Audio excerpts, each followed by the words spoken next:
questions and answers. Welcome to our May 5th live car shopping strategies. My name is Deshone. I'm known as Deshone the Auto Advisor. And over the next 60 to 90 minutes, I'm going to be sharing what we call the cars from home philosophy, the way you can shop, get bids, make your car buying simple, empower yourself, and guarantee that you did not leave any money on the table. We're going to talk about a lot of things you may not be familiar with. We're going to talk about things you have not heard before.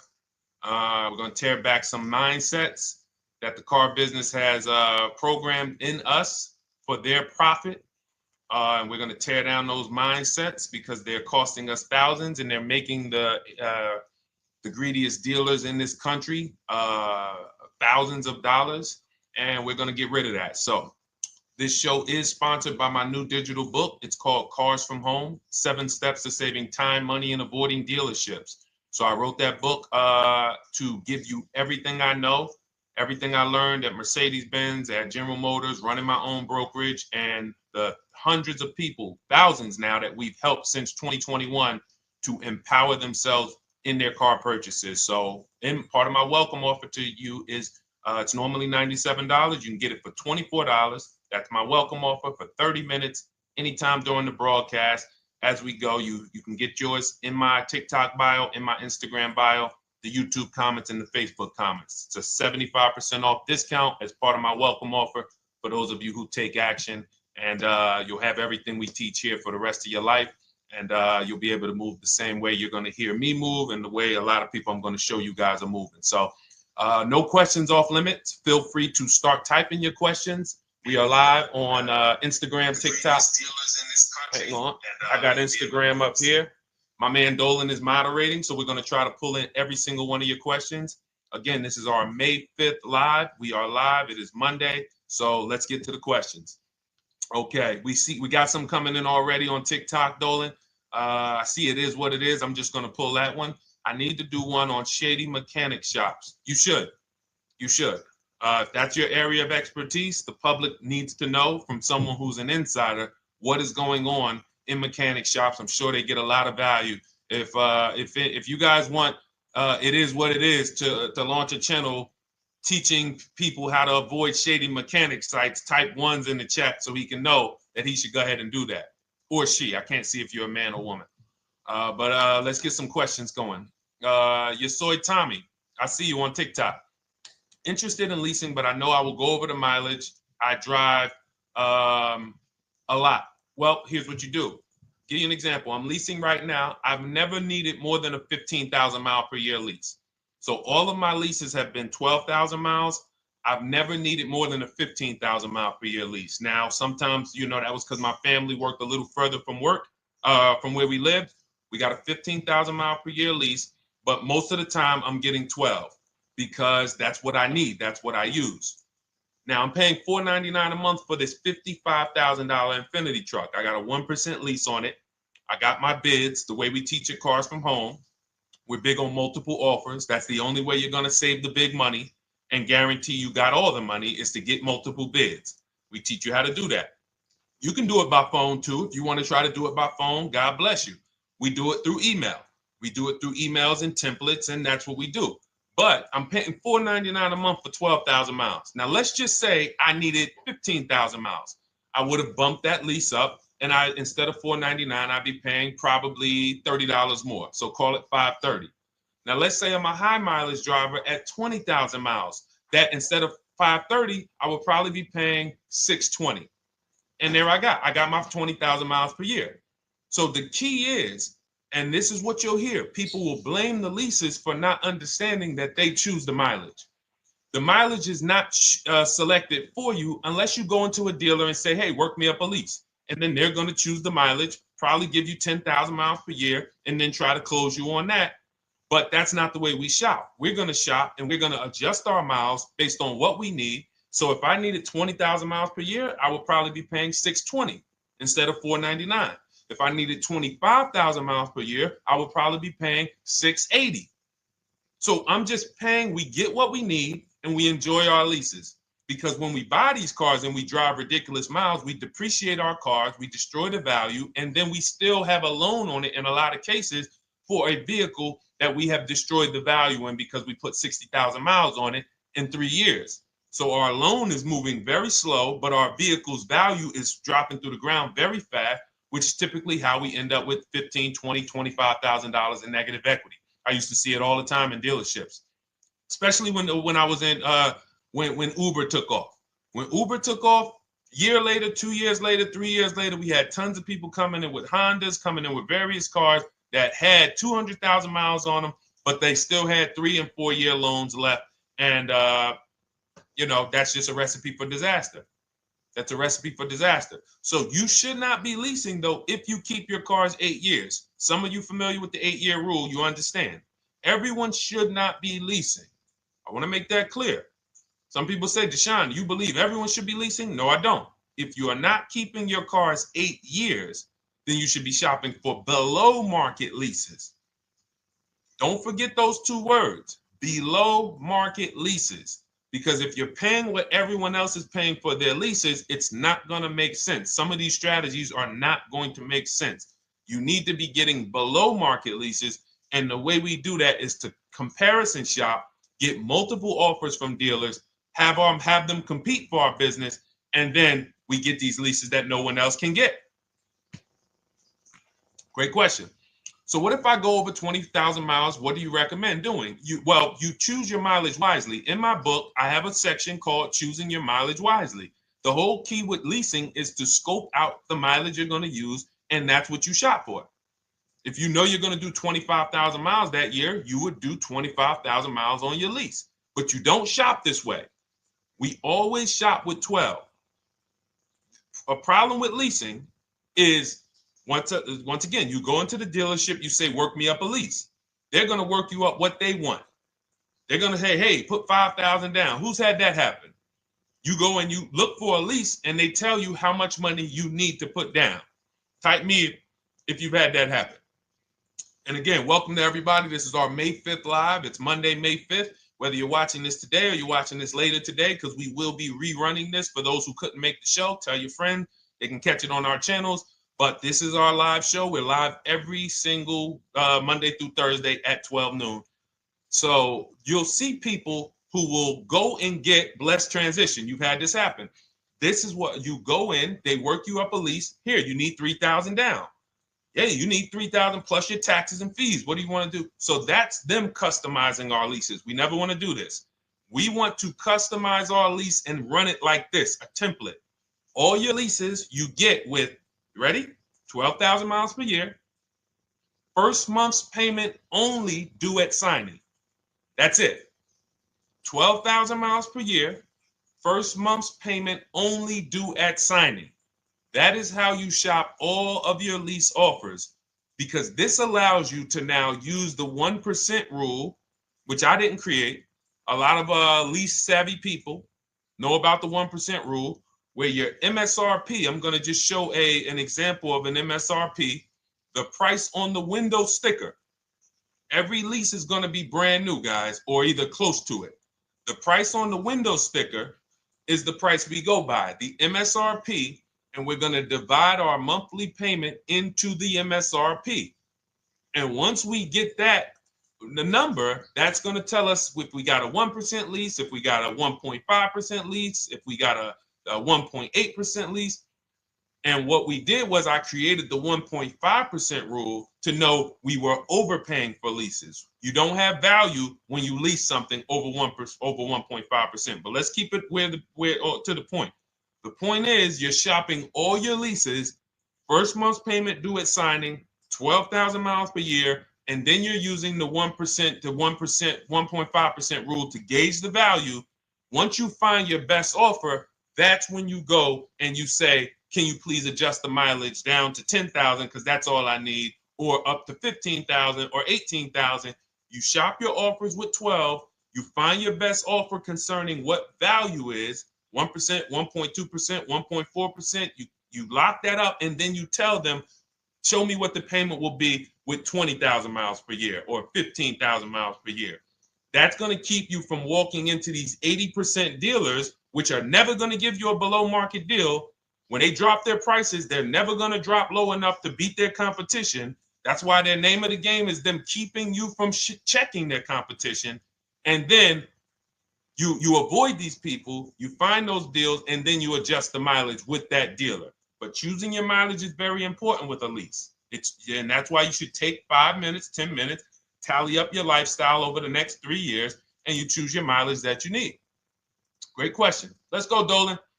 I'm getting married today. Congratulations to Ash on Facebook, everybody. Ash is getting married today. Congratulations. May God bless you with a healthy, lifelong marriage. Hallelujah.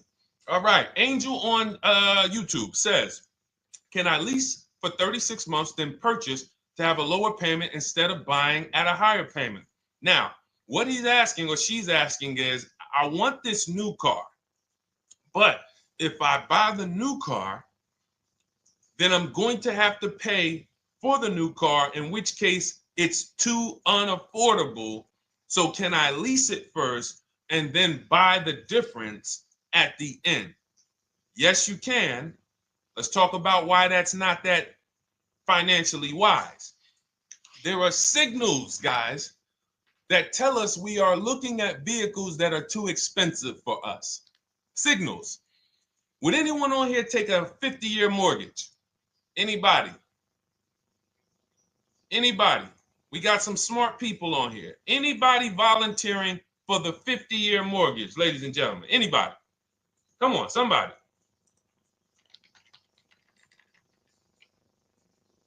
No, why not? Why not? Why is everybody saying no to the 50-year mortgage? Because we know it's ingrained in us that a 50-year mortgage on a house means we can't afford that house, right? Same thing with cars. There's signals. And so when we cannot finance a brand new car and it's affordable, what should we be doing? We should be going to get a pre-owned car. That's what we should be doing.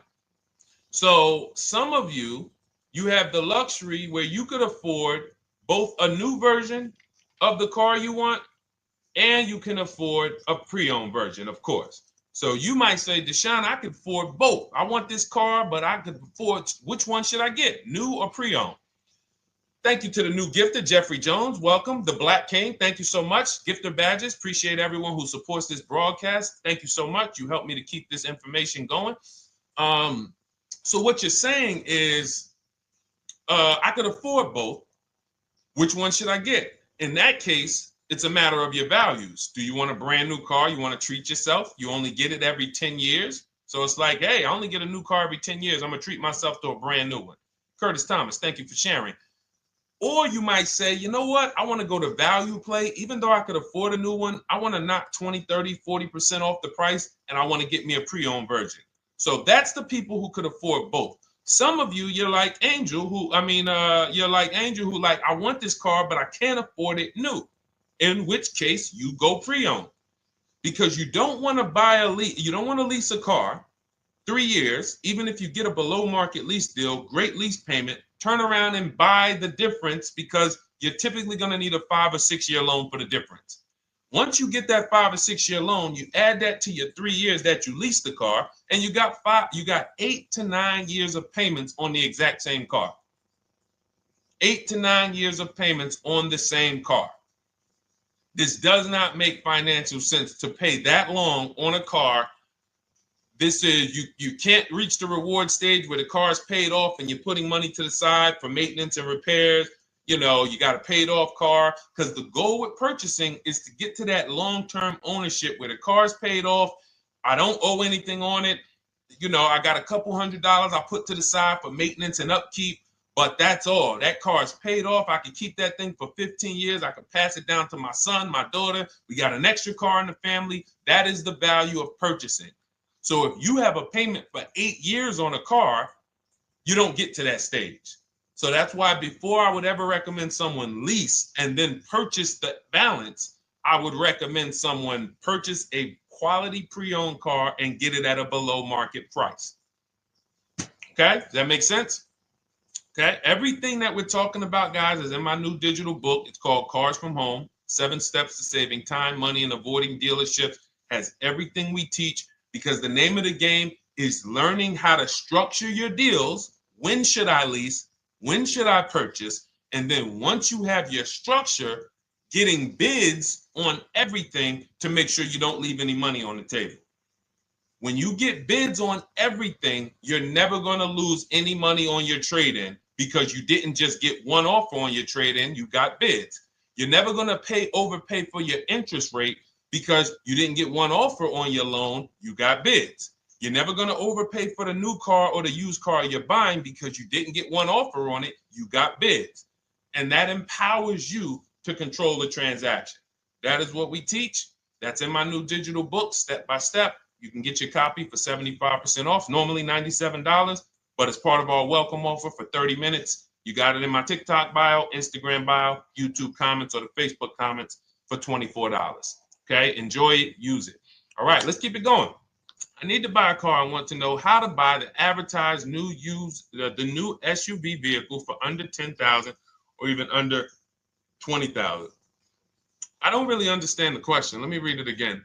I need to buy a car, and I want to know how to buy the advertised new vehicle for under $10,000 or even under $20,000. Are you saying that's the discount you're looking for, or are you saying that is my budget? Please let me know. I don't quite understand. Go ahead to the next one, Dolan.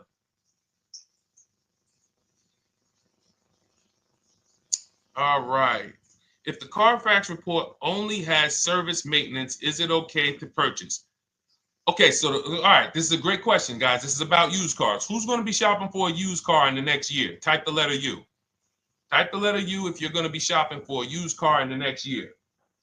And for those who just joined, this is our Monday, May 5th, live car shopping strategies. So we are live every Monday through Thursday at 12. And for those of you who are watching the rebroadcast later in the day, you can, you'll get your questions answered. Somebody might ask a similar question, or you can join us Monday through Thursday at 12 live.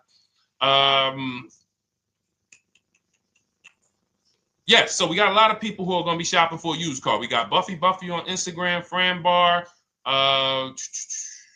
Who else? A lot of people not buying? Okay. Instagram, the only people buying used cars? Okay, well, let's talk to you guys. Listen, so here's when you're looking at a used car, what you're focused on is first the service record. First the title history. What is the title history? That means, is it a salvage car? Is it a frame damage car? Is it a now, well, let's start first. Where do we find these cars? Let's start there. We're not going to lots. We're not stumbling onto people's lots. That's what they want. We do not want to go through our neighborhoods looking for used cars. Anybody who does not have a used car on a website, they're trying to take advantage of you, because that is unadvertised, that they don't want to be where the competition is. That is not the way we're going to move. And for years, it was like that. You drive past a dealership on the weekend, you see hey, oh, look, they got this nice yellow car, a nice big red car outside, and you just pull right in. That's 2005 stuff. Now, every used car, we need to be able to compare it to the whole market, which means we need to see it on a website, on a marketplace. So we're opening up, this is called my multiple marketplace strategy. We are opening up, and some of you are going to need a pen if you're going to really, or unless you're going to watch the rebroadcast, because I'm running stuff past you that, you're trying to buy a $30,000, $50,000, $100,000 car.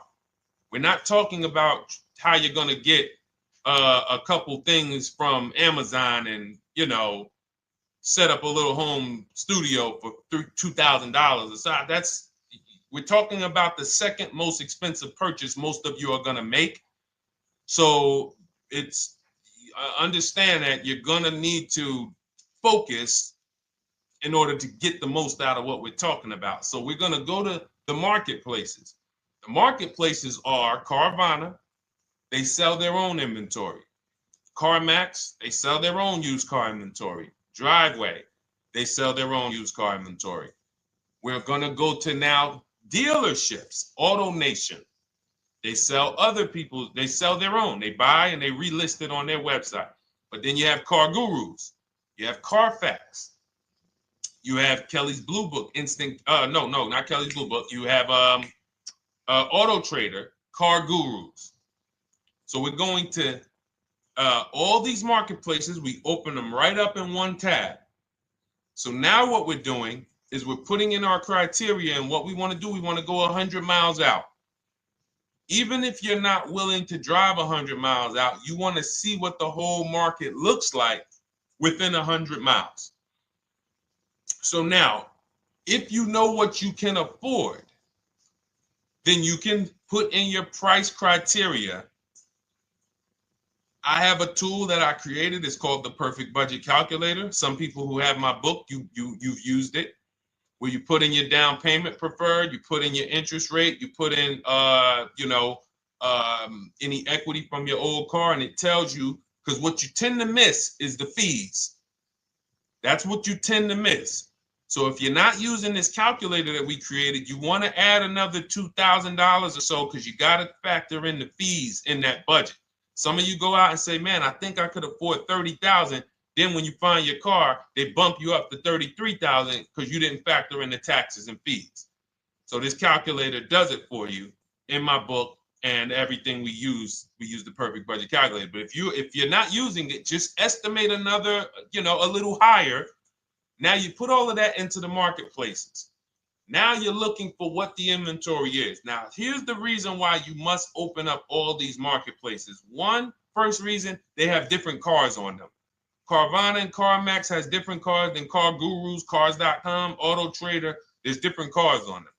Another reason we need to open it up is because sometimes you'll see one car here on Car Gurus for $31,000, and then you'll see that on Auto Trader, they marked it down $2,000, it's $29,000.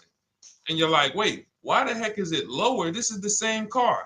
Well, it could be because this marketplace got the notification first to lower the price, and maybe this one takes a little longer to see that, oh, maybe that takes 24 hours before their updates take effect. So that's why you want to open up all these marketplaces. Now you're narrowing this down first based on your color choices, what options you want, your models, and now we're starting to narrow this thing down. So we're narrowing it down. Now we start to look at the history of these cars. This is the best way to start narrowing down your used car search. Let's now dive into the history. I need the Carfax. Now, some of these websites will give you a free Carfax. Some of them will try to make you buy a Carfax.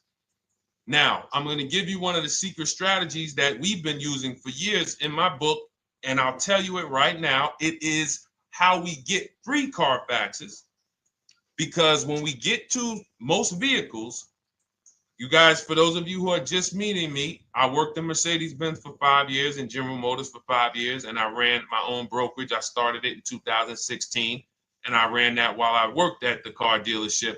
So I have a lot of experience and have seen a lot, and that's why I'm able to teach these things. I also love numbers. But one of the things that I know is almost every dealership has a contract with Carfax. So every dealership, we pay Carfax already. So what we're able to do is when we list our inventory on our websites, we're able to list the Carfax with it. We're able to provide that free of charge. But when we pay Auto Trader or Cars.com or Car Gurus, we are not able to actually push our Carfax to that marketplace.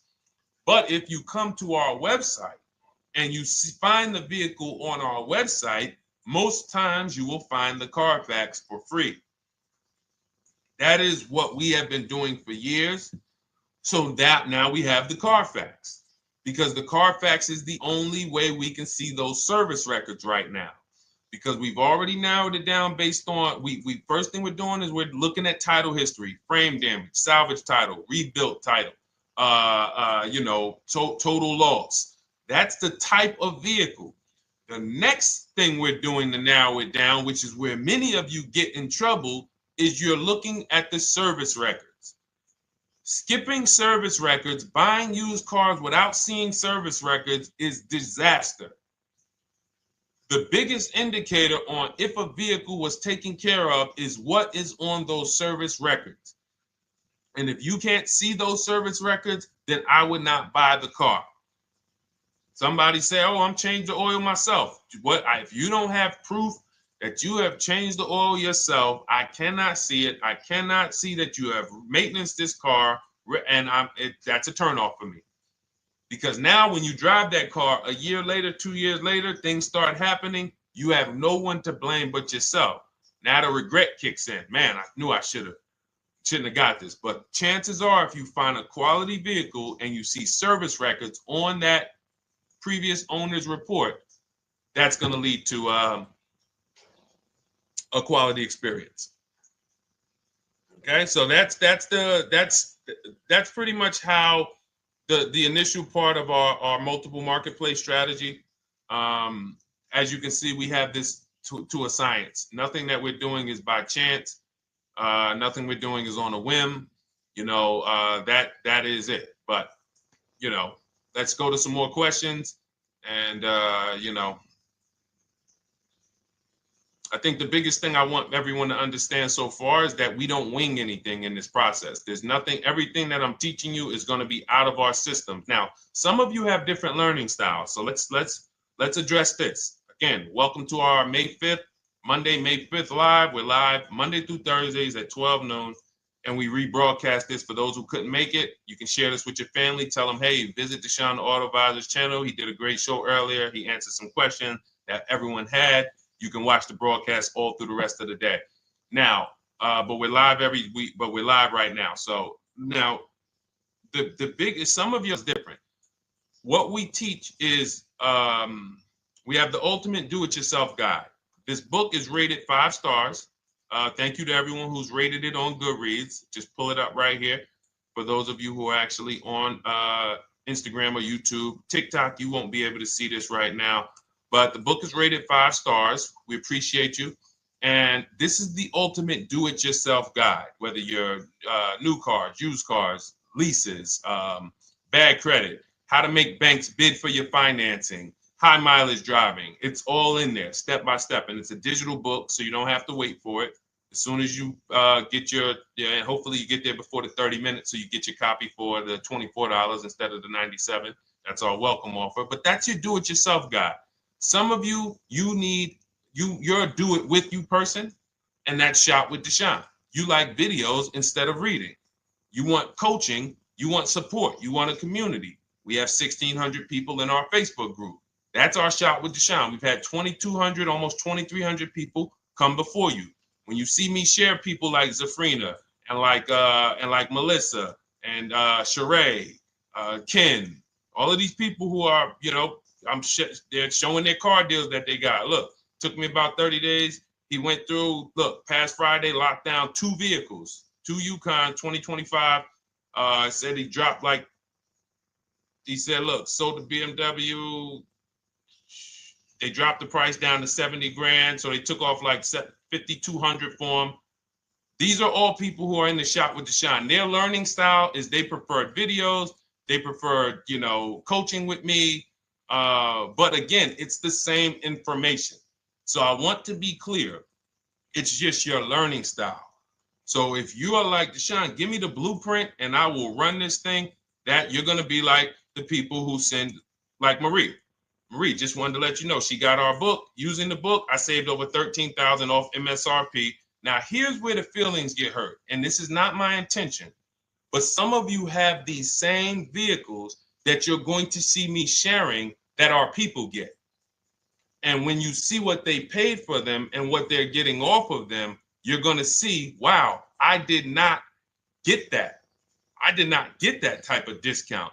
So all of you who have this 2025 GLC coupe fully loaded, she said they took $13,000 off MSRP. She got her bids from home, got my payment to be hundreds lower per month, maintenance included, no money down.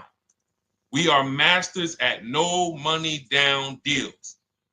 You should not be putting money into these cars unless you intend to keep them for 10 years and you got a great price already. You got a huge discount already. You should not be putting money into these cars.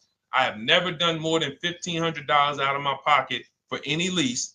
And when my car that I bought, I put money down on that because I bought it to keep it. But everything else, we are shopping with no money down. So you're going to see that a lot. So again, depending on your learning style, you can head to my bios and to the comment sections, open the Cars from Home Toolkit, Shop with Deshone might be right for you. I don't care how you get the information as long as you are saving the money. I don't care. If you could do it with a $24 book, do it with the book. I would rather you say, man, this guy Deshone helped me. I bought his book. I got it on the sale because he did the welcome offer for $24. And man, I done got 4, 5, 6 cars using this thing. And all I paid was $24. Congratulations. I will celebrate that. I wish that for everyone. But that's not everyone's learning style. So, okay, Dolan, let's keep it going. I'm sure we got a lot more questions coming in. Molly from Facebook, great to see you. Needed to be here. I'm glad. I just ordered a new vehicle last week, expected to arrive in 3 months. I need a breakdown of how to get out if the options they want, get out of the options they want to the MSRP. Well, first of all, what you want to do is you want to get bids now. You do not want to wait. Those of you, she's ordered a car. It's scheduled to be here in 3 months, and she has not locked in her pricing. Now, the reason when we order a car, we are always getting our bids first because the closer your car comes to arrival, the less leverage you have. They know once that car comes in there, she's been waiting for 3 months. She is not going to want to walk away from this car. She is not going to want to do this all over again. And they're going to probably take a shot and say, or if you look for a discount at that point, you probably are going to be like, no, I'm sorry, we can't give it to you. So what we're going to do is we have to now send that request out. Now, there's 2 ways for you guys to do this, whether you're leasing or purchasing new cars. 2 ways for you to do this. You can do it your way, which is calling around. Calling around, not going in the dealers, calling around, ask for sales managers, try to get yourself at least 5 offers. Because the only way you're going to see how overpriced the offers are is to actually get multiple offers. So I'll give you an example. I'm showing you guys on the screen what a market report looks like. So we also have a division. We shop for people's new cars and their leases if they have good credit. So when you see, oh, I tried to pull it up. It's not loading. So what you're going to see, and some of you who've used our stuff, you can testify to this. There is a huge spread between the best price and the worst price. Huge spread. So in order for you to know you actually got the best price, you need to see 4 other offers that are higher. I'm going to say that again. Thank you to all the gifters on TikTok. Thank you, Jeffrey Jones. Appreciate it.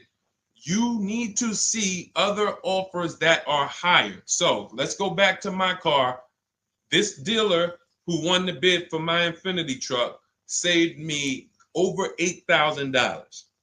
Now, he said to me when I was making the deal with him, he said he knew that I was not going to find a better offer because he had used a special coupon he had to apply towards the deal. He needed the deal that month, and that's why he won the bid. So he's able to take off $8,000. If I was purchasing, I would have got $8,000 off the price. But I leased it, so my lease payment was $499 a month with $1,270 down total. And $1,270, $499 of that was my first payment. So every other offer that I got, 560, 605, 640, 700, 750. That's how you know you did it right. If you don't have a bunch of the 80%, we call them. This is the 80%. Some of you have heard me say we don't negotiate with dealers with fake fees. It's a losing battle because even when they take off all the fees, they're still super high. I'm going back and forth by email. So if you're using what we teach, you're taking minutes out of your day. You're going back and forth with email. We close deals in 60 to 90 minutes. I'm not inviting anyone to car college. 60 to 90 minutes of emails back and forth. Next thing you know, we're closing a deal. But you're going to see, even after back and forth and telling the dealers through email, you can do it by phone. Hey, I'm shopping other dealers. Please make me your best offer. I have all the templates written. So when you're using our stuff, you don't even have to wonder what you're going to say. You just copy and paste our template.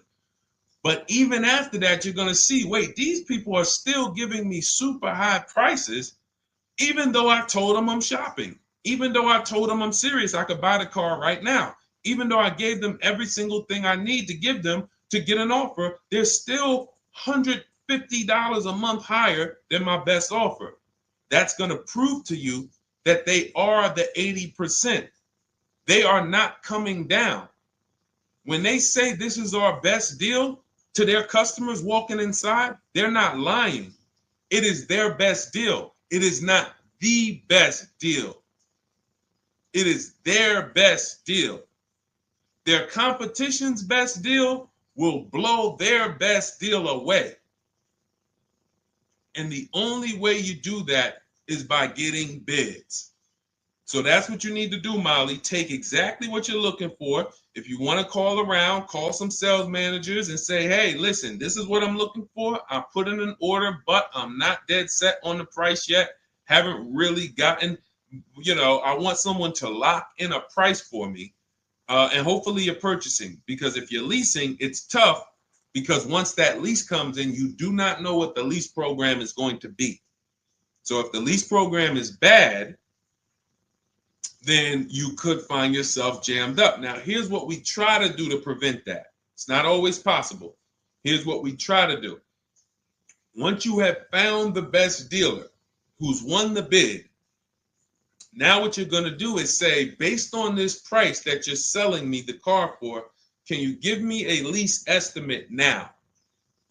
So let's say I'm ordering this Infiniti. I shop around, I find a dealer who says, all right, Deshone, I'll place the order. I'll take $6,000 off list price for you if you do the business with me. Perfect. Can you give me a lease quote based on that now? I know this is not the vehicle. My vehicle's coming, but can I get some type of an estimate of what it would be? And then I look at that, and if it's affordable, now I place my order. But I'm not placing an order for a lease blind, not knowing what my payment's going to be when that car gets here. Okay? Does that make sense?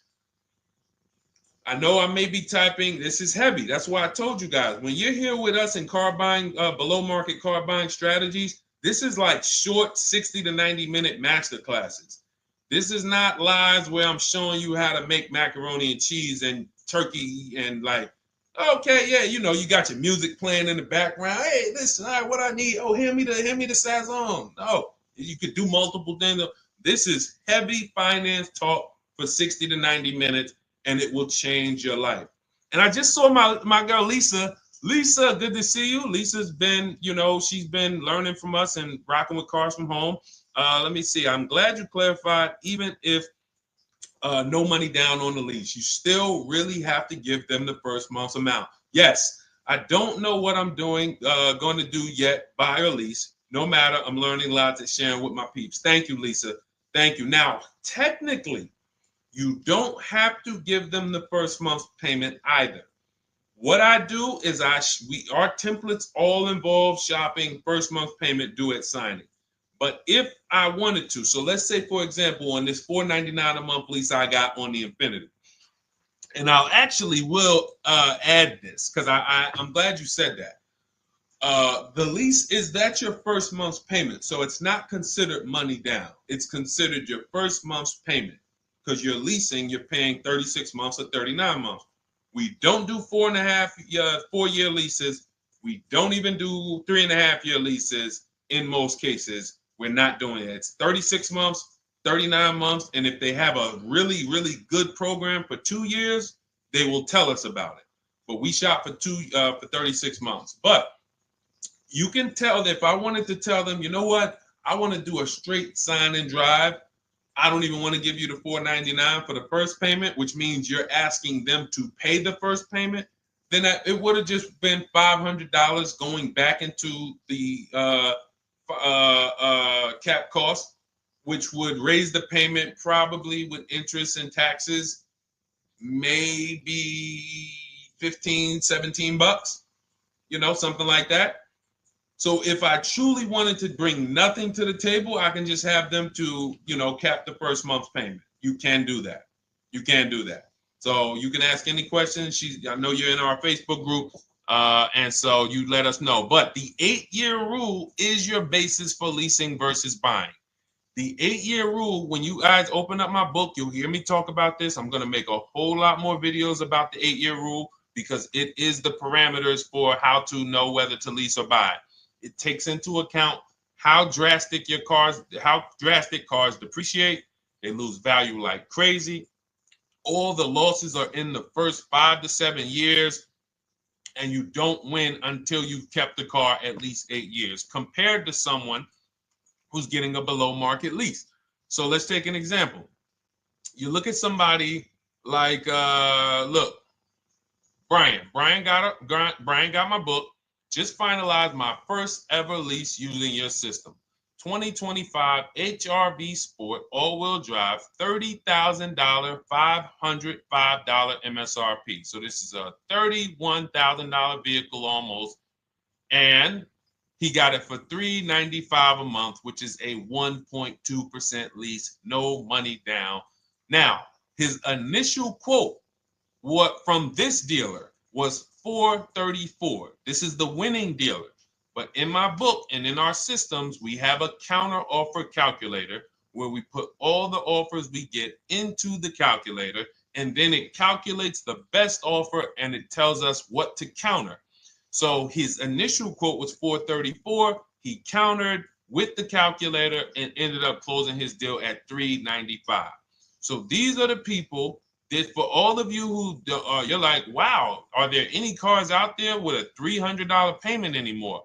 Well, if you're buying a car, you are buying it at a $300 payment. You could only spend, who knows, every $5,000 on a vehicle is about how much per month? Every $5,000.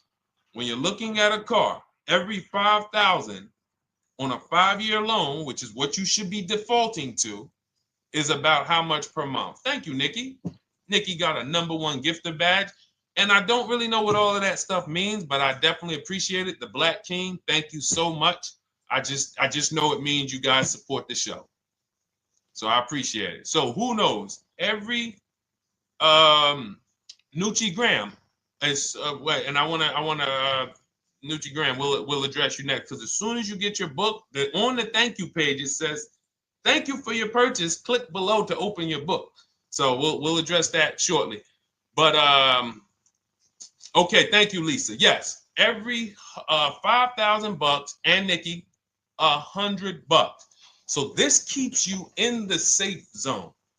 When you are looking for how much loan I'm going to take, you are looking and saying, every $5,000 is going to cost me roughly $100 per month.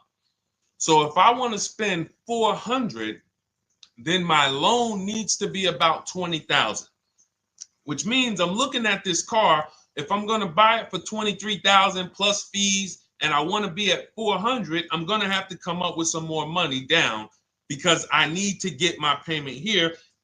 I need a $20,000 loan. I'm not going to go in looking at a $20,000 car and thinking, man, can they get me to $250 a month on this? No money down, because the math doesn't make sense. Because the only way they can get you to that is to put you in a 7 or 8 or 9 year loan, which is a horrible deal. And they've done it to a lot of people, because you go in and you just say, get me to this monthly payment. And they're like, well, you didn't say how long. You come in later, hey, man, my loan is, I remember, man, a guy called me, and this is, unfortunately, people are not trained to look at how long their loan is. Early in my career, I think I was still with General Motors, and a guy came in and he had some vehicle, And he was like, you know, D, could you look at this, man, and tell me, because I don't, you know, I'm trying to get out this thing, man. They telling me I can't get out of it now. That's a recipe. You bury yourself when you make these types of moves. They're saying I can't get out. I looked at his contract. It was a 96-month loan. 96-month loan. So he's in a 96-month loan at a high payment. He's going nowhere. And what it came from is him going in and saying, hey, get me to this payment. My payment's affordable, but how long is the payment? That determines what you're paying for the car. So when we say, yo, are there $300 payments out there? I'm showing you. Leasing, there's cars you can drive 30,000 miles, $30,000 cars, beautiful vehicles, payments in the threes when you're shopping and getting bids, and you're finding vehicles with great lease deals. At the same time, on a pre-owned car, that's only going to get you under 20 grand, between 15 and 20 grand. So it's about getting the most for your money. And getting the most for your money, you must take into account the 8-year rule. If I'm not keeping a car 8 years, I should be shopping for a below market lease. I'm not tying up any of my money in this car because I'm not keeping it long enough to have all of that money benefit me.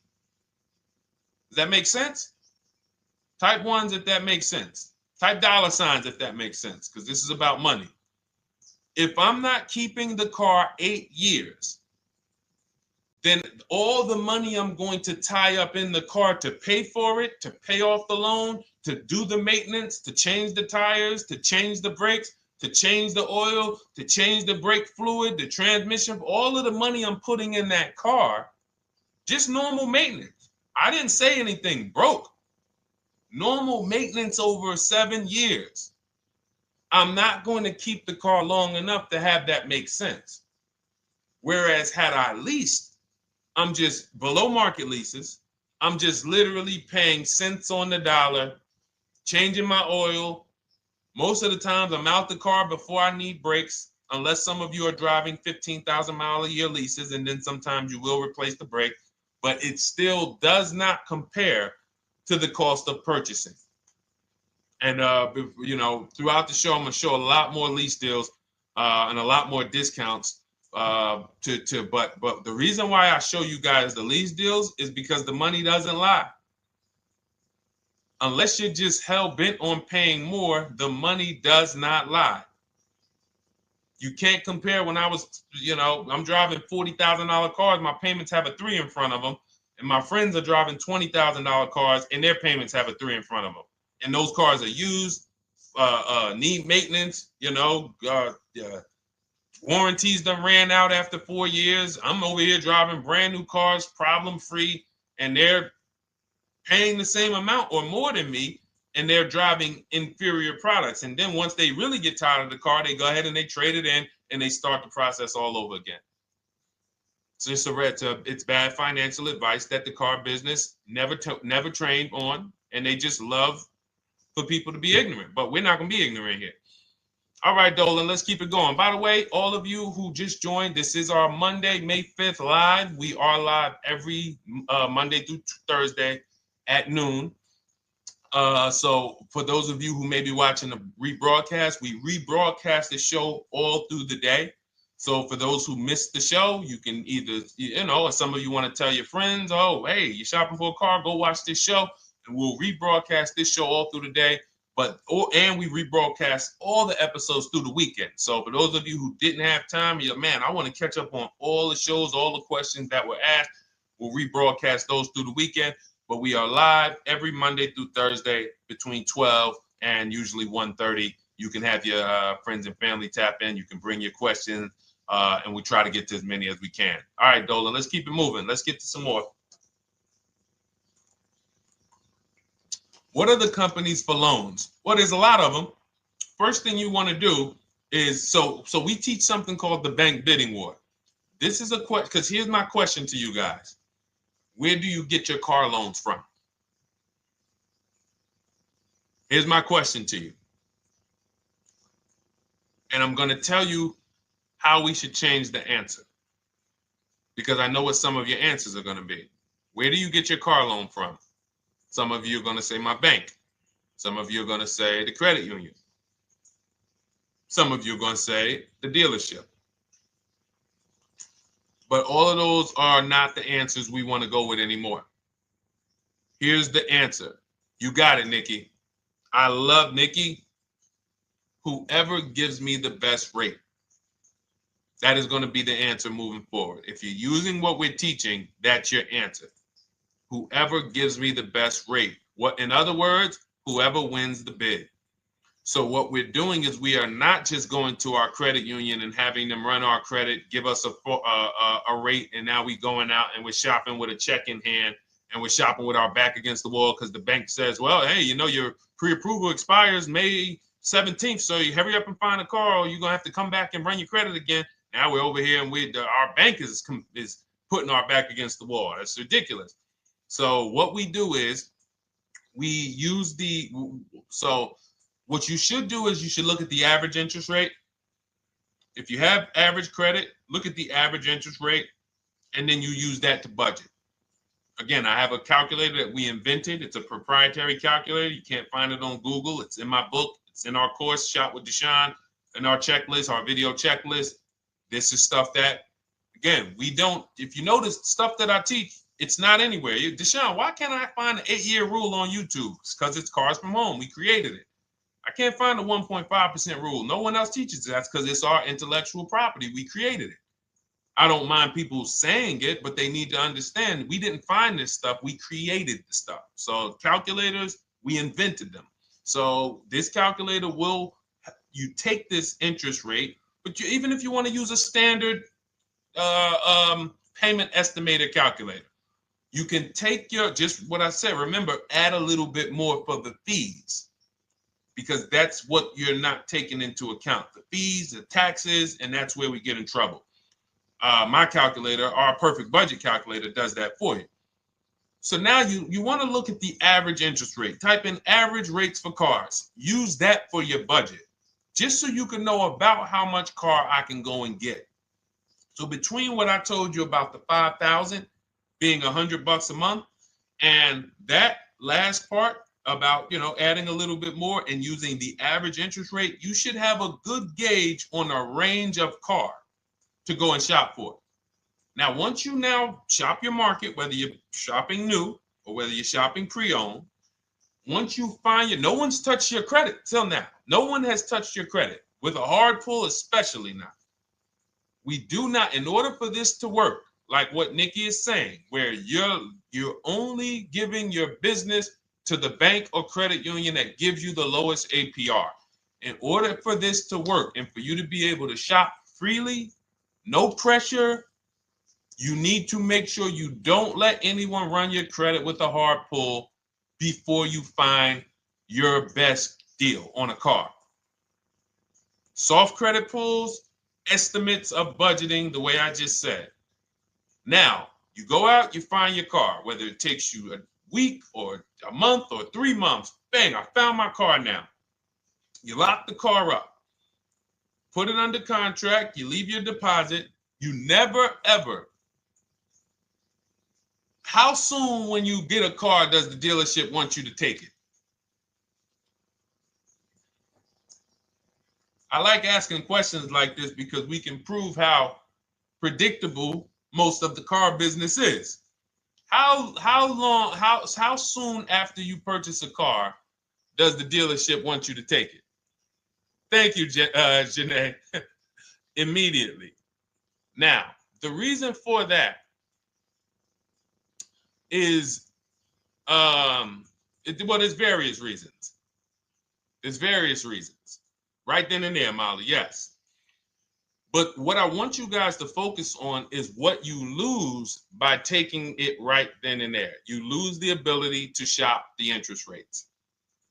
And shopping the interest rates is very important because you'll always wonder, could I have gotten a better rate? So what you do is you lock the car up. You let them know, hey, I'm going to go home, just give me my, let me get my paperwork so I know exactly how much I need to tell my bank. And here's the key, if you guys can beat what my bank or credit union gets says, then I'll give you the loan. See, some people think that I teach don't let the dealerships compete. I never teach that. What I teach is don't let the dealerships be your first offer ever. They are always your last offer, and they're competing against other offers that you got. So now you're going home, your car's waiting, you're going to see what your bank, your credit union can do, and then you go online. You can go right online. Auto loans online, auto financing online. Let all of these banks and credit unions access your credit now with the hard pull, because there is an article that Experian did, and you can find it on almost any credit bureau, wrote an article on rate shopping. They allow you to have multiple lenders compete for your business within a small period of time. They say the window is 14 to 45 days. So if the window is 14 to 45 days, how quick do y'all think I want you to do it? If the window says, because that's a big window, as long as you shop within that window, at the end, those multiple inquiries will have the same weight on your score as one inquiry, because it looks as if you were shopping and you were doing your due diligence. Thank you, Greg, Sheila, with these gifter badges. I don't know. It's like a nice. I appreciate it, Glendale. Thank you. So with these, when these banks are competing, what you're trying to do is say, everyone here on my end, we call this the bank bidding war. This is round two. Round two is you are bringing your car home. I'm sorry, you are at home. You're going online. You're calling your bank. You're calling your credit union. If you have one, you're going online. This will take you literally one day, not even. This maybe take you an hour. Because if they say that the window to shop is between 14 and 45 days, I want you to do it in 24 hours. We want all the competition in 24 hours. Because that guarantees we are way within the window. They're going to look and see, wow, this person bought a car. They had multiple lenders competing in a small period of time. They're not out here just letting people run their credit over, every week. Some new banks running their credit. So now you call the dealership afterwards. You say, hey, the best offer I got was from such and such credit union or such and such bank. If you guys can beat it, I'll give you the business. You allow the dealer to now shop you to their banks. In which case, they're going to call you and say, hey, good news, we got you a better rate.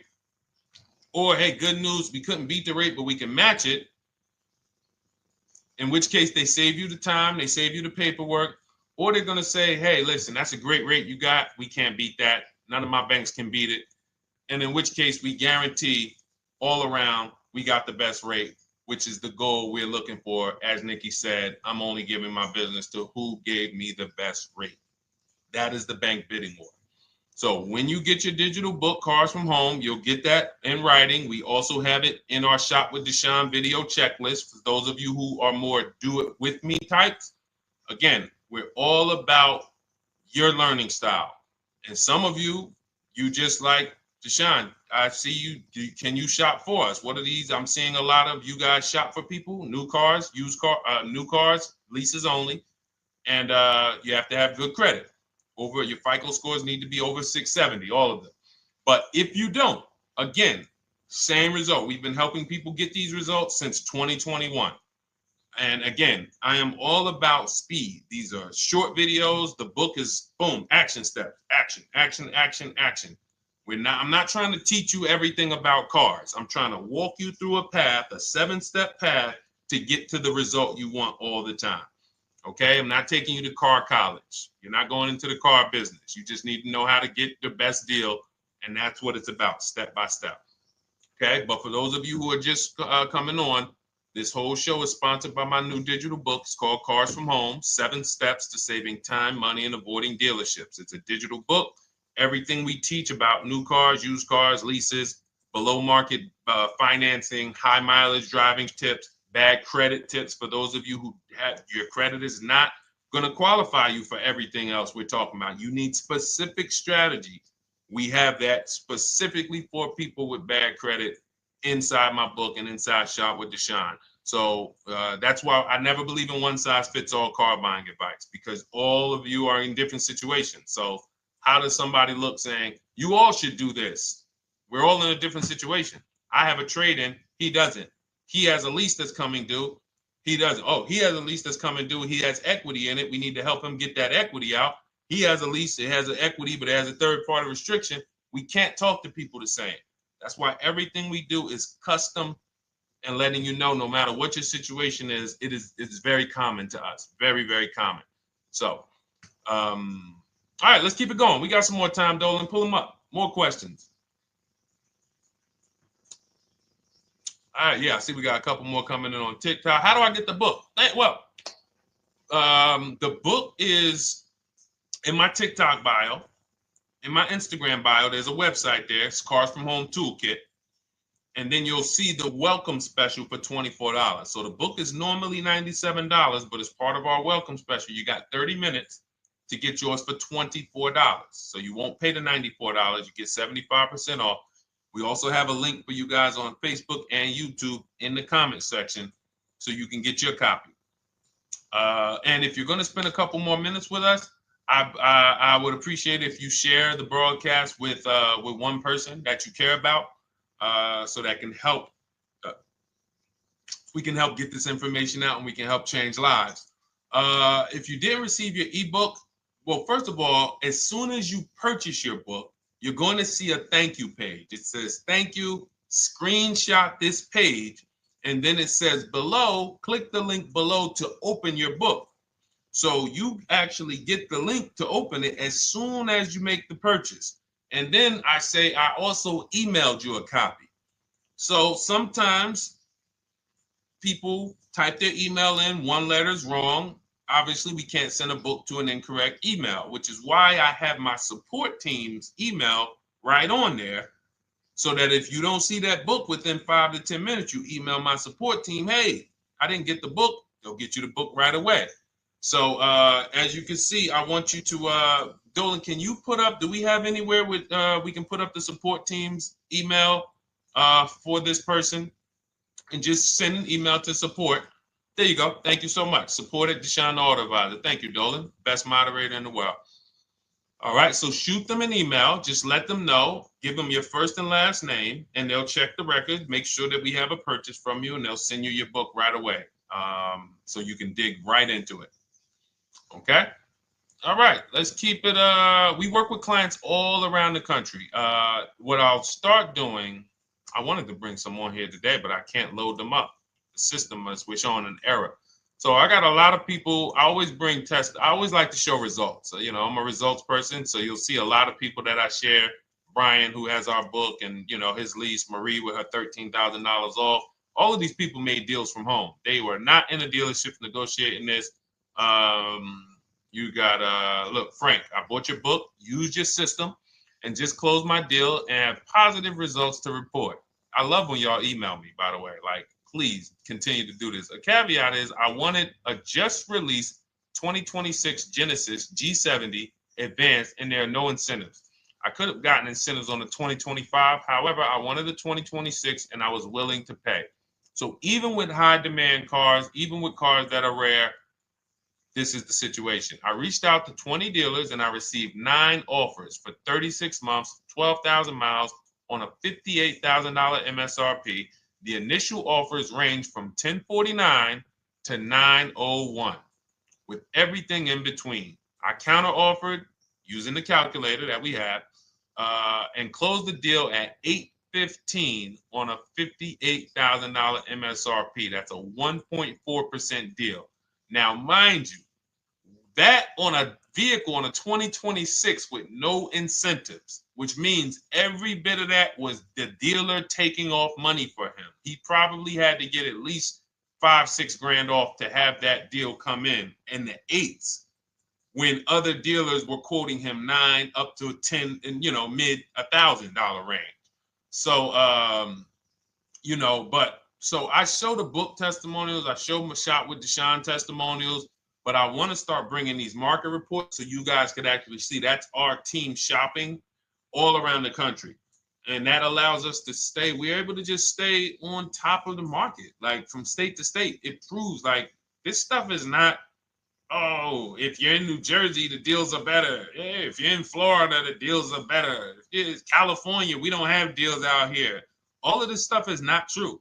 And thank God we have people using the Cars from Home systems, be it by book or be it by our video checklist, or be it us shopping for people all around the country where we can tell you beyond a shadow of a doubt. I can show you market reports from Texas, from Oklahoma, from South Dakota. We did a deal for a Mazda, a South Dakota deal, Nebraska, California, Florida, Georgia. We're shopping for people all around the country. And there's great deals everywhere in the country when you know how to make dealers bid. Because you're always going to find that 20% dealer who just wants to beat their competition. They're the best in the region. And you got to go out to find them. You got to have a system to find them. Because most of the dealers are not them. Most of the dealers are the 80%. That's just the way it works. It's a numbers game. And the 80% are very expensive. And when you walk into the 80%, they'll go down. You're like, oh, man, all right, can you take off? Can you get me down? Like, yeah, man, you're like $150 a month higher than where I could be, my max. And they go back and forth. They're like, man, I could take off $50 a month. Ah, man, that's the best you could do. And then next thing you know, you get down to 100. Yeah, all right, we'll take off $100 a month. And you're like, all right, I guess I'll take that. You don't realize that a 20% dealer, not only were they nowhere near your max budget, they were $100 less than your max. You're talking to the 80%. The 80%, when they come down, they're still here. The 20% are here. So you're over here with an 80% dealer walking into these dealers. 8 out of 10 dealers over here are 80% dealers. So y'all talking them down like this, and y'all thinking we winning. Oh, I talked them down to this. Meanwhile, the 20% dealers are here. 20% dealers will launch a bid. We gotta cut. Oh man, if this thing wasn't broken, tomorrow's show, I'm gonna bring on a lot more market reports. We have dealers who come right out. We getting offers 700, 790, 820. Dealer come right out 650. Boom, blow everybody away. Like, oh, let's go. We got a winner. Looks like we got a winner here. That's it. And then it becomes fun. As you can see, this is fun for us. When you change the way we shop, you shop and you start to you're going to be the prize. You're going to be the prize. So anyway, let's keep it moving. For those of you who have gotten your book, I look forward to you using it, empowering yourself, having these same results. For those who didn't know about the book, it is a digital book. You can get your copy for 75% off for 30 minutes in my TikTok bio, my Instagram bio, the YouTube comments, and the Facebook comment. And for those of you who've been on and you still don't quite trust us, you want to get started with maybe some free advice, go grab our cheat sheets. We have our free cheat sheets in my Cars from Home toolkit, totally free.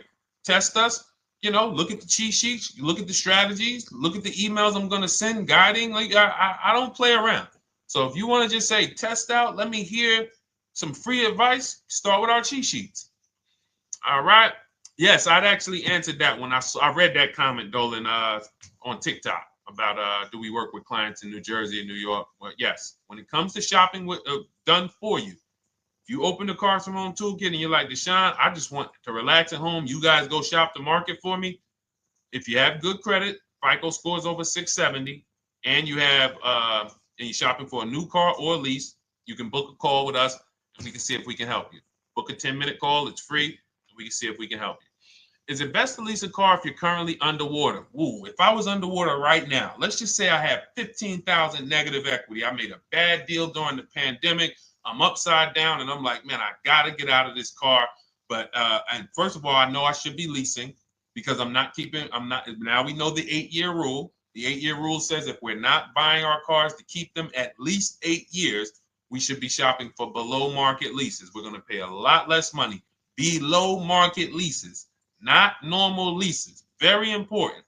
So what I'm going to do is I'm going to actually right now look for an electric vehicle that I could lease because some electric vehicles right now, we're getting under 1%. We're getting 0.88% leases. We're getting 0.79% leases, because if you do your bidding, you're going to see. Now, again, if you want to call around for your multiple offers, you can do that. I'd rather you call around than to do what you've been doing. I'd rather you, with your new cars and your leases, call around before you walk. That's better than what you've been doing. But if you're like, Deshone, I don't want to talk, I don't want to wonder what I'm going to say, I just want to copy and paste, that's the Cars from Home way.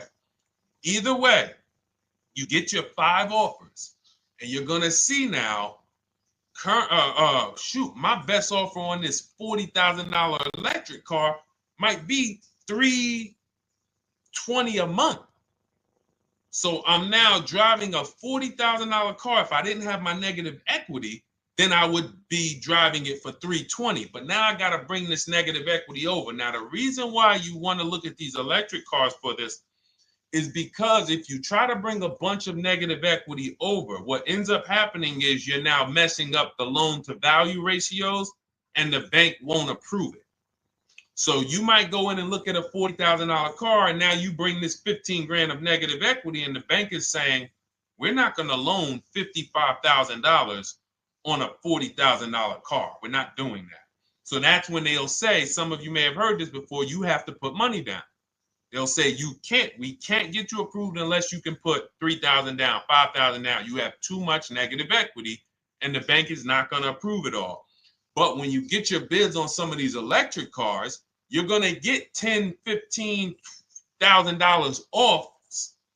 And this is specifically what I would be looking for. I would be looking for the electric vehicle that when I get my bids, I'm saving 15 to 18 to 20 grand off.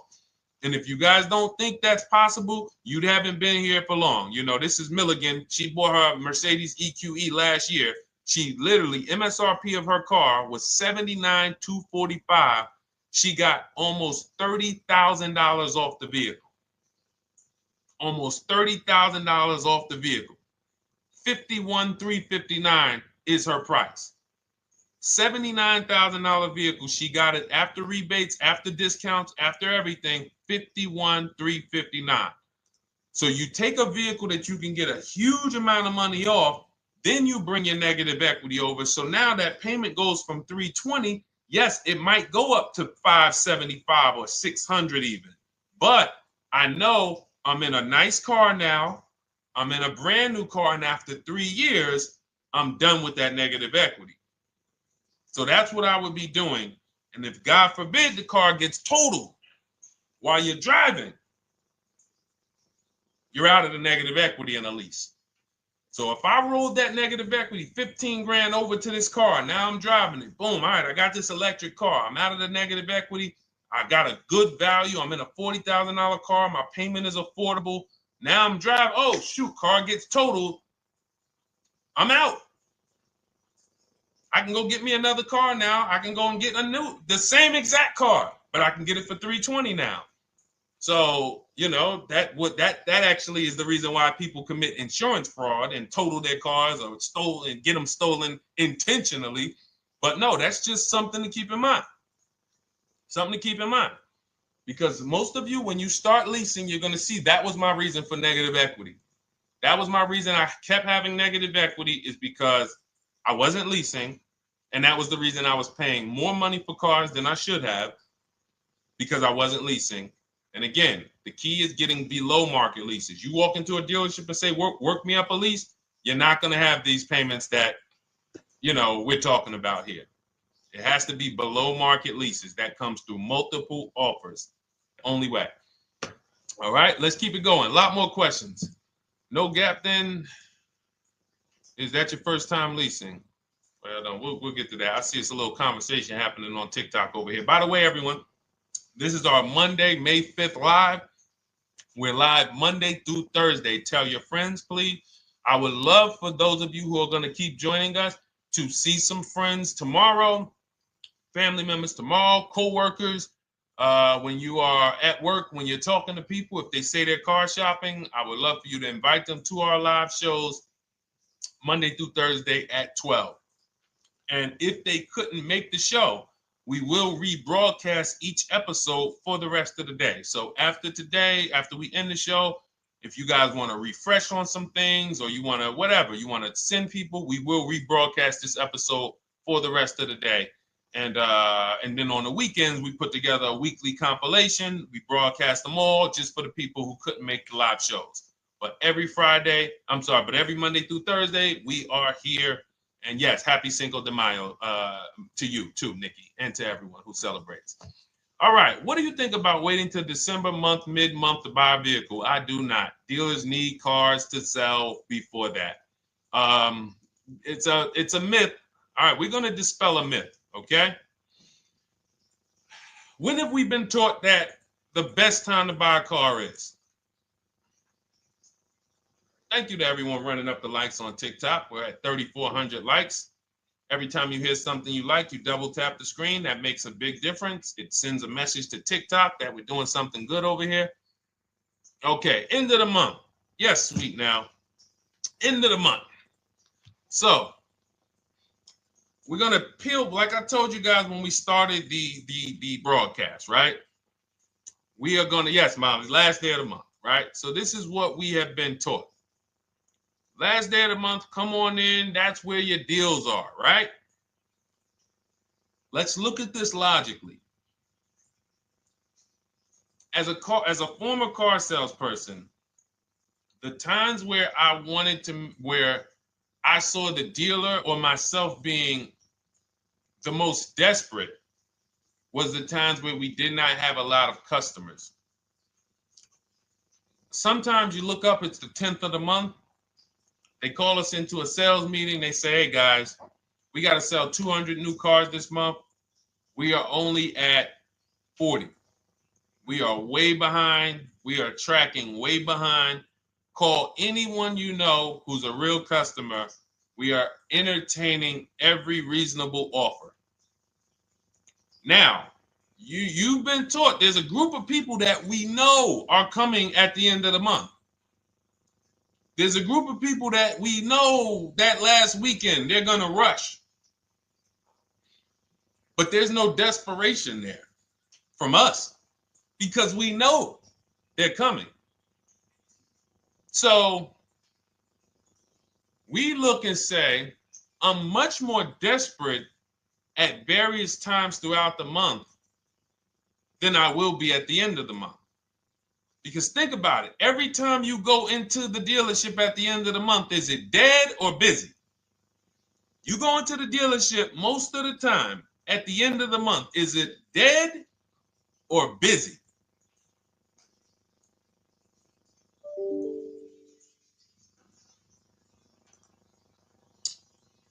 Thank you. It's a zoo. It's a zoo. Customers everywhere. That means all the car salesmen are not worried about making a deal.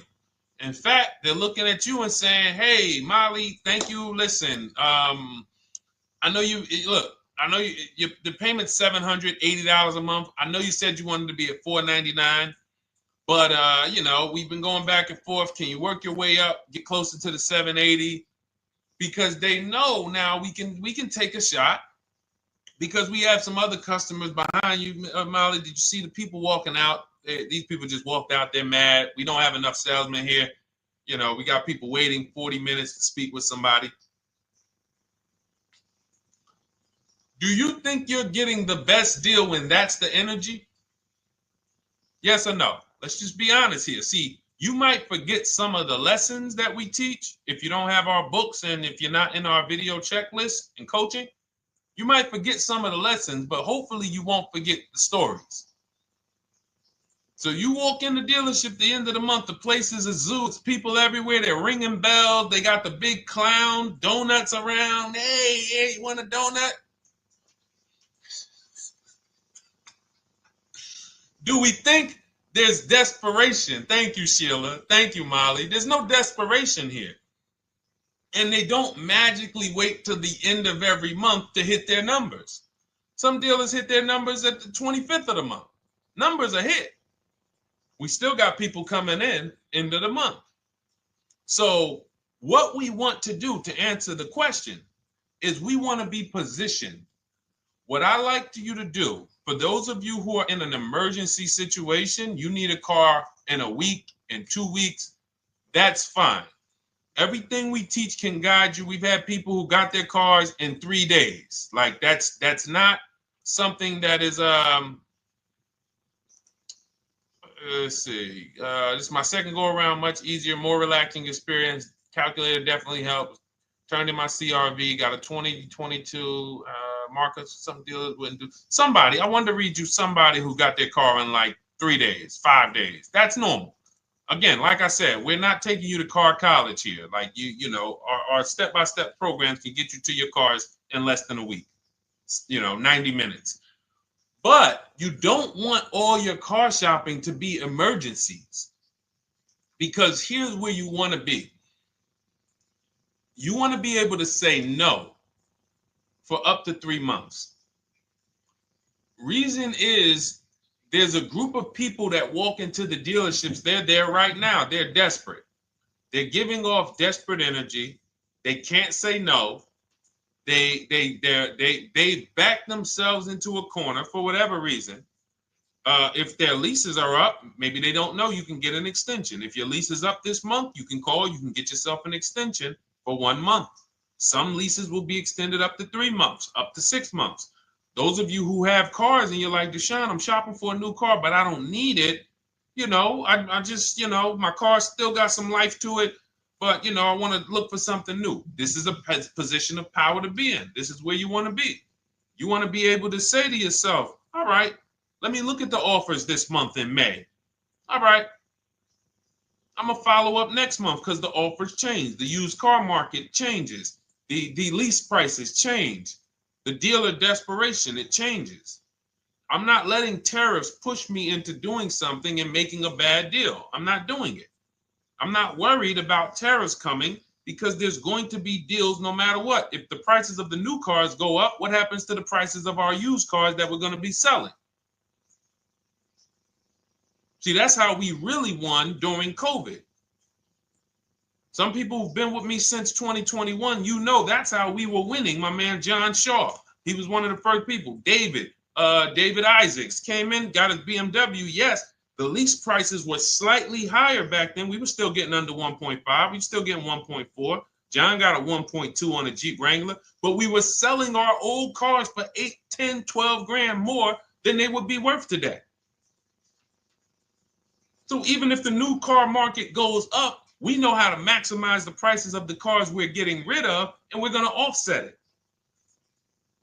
So we want to position ourselves to be able to say no. That is the strength. That's the leverage where we can say, you know what? All right, I'm going to follow up next month.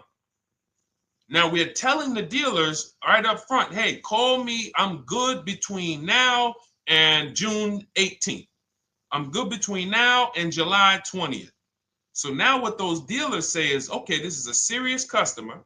By the way, we have all this in templates. In my book, you fill out the template, you fill in, here's the day you can buy a car. This is your deadline. When we blast it out, these are things you can call dealers and you can tell them, hey, I'm good between now and anytime before the summer. Call me if you get a black one with the red seats and this package in it. If you want to call around, you want to do it that way, you could do that. But what you're letting them know is, call me when you want to make a deal. I can make a deal today. Let me see the numbers today. Great. All right.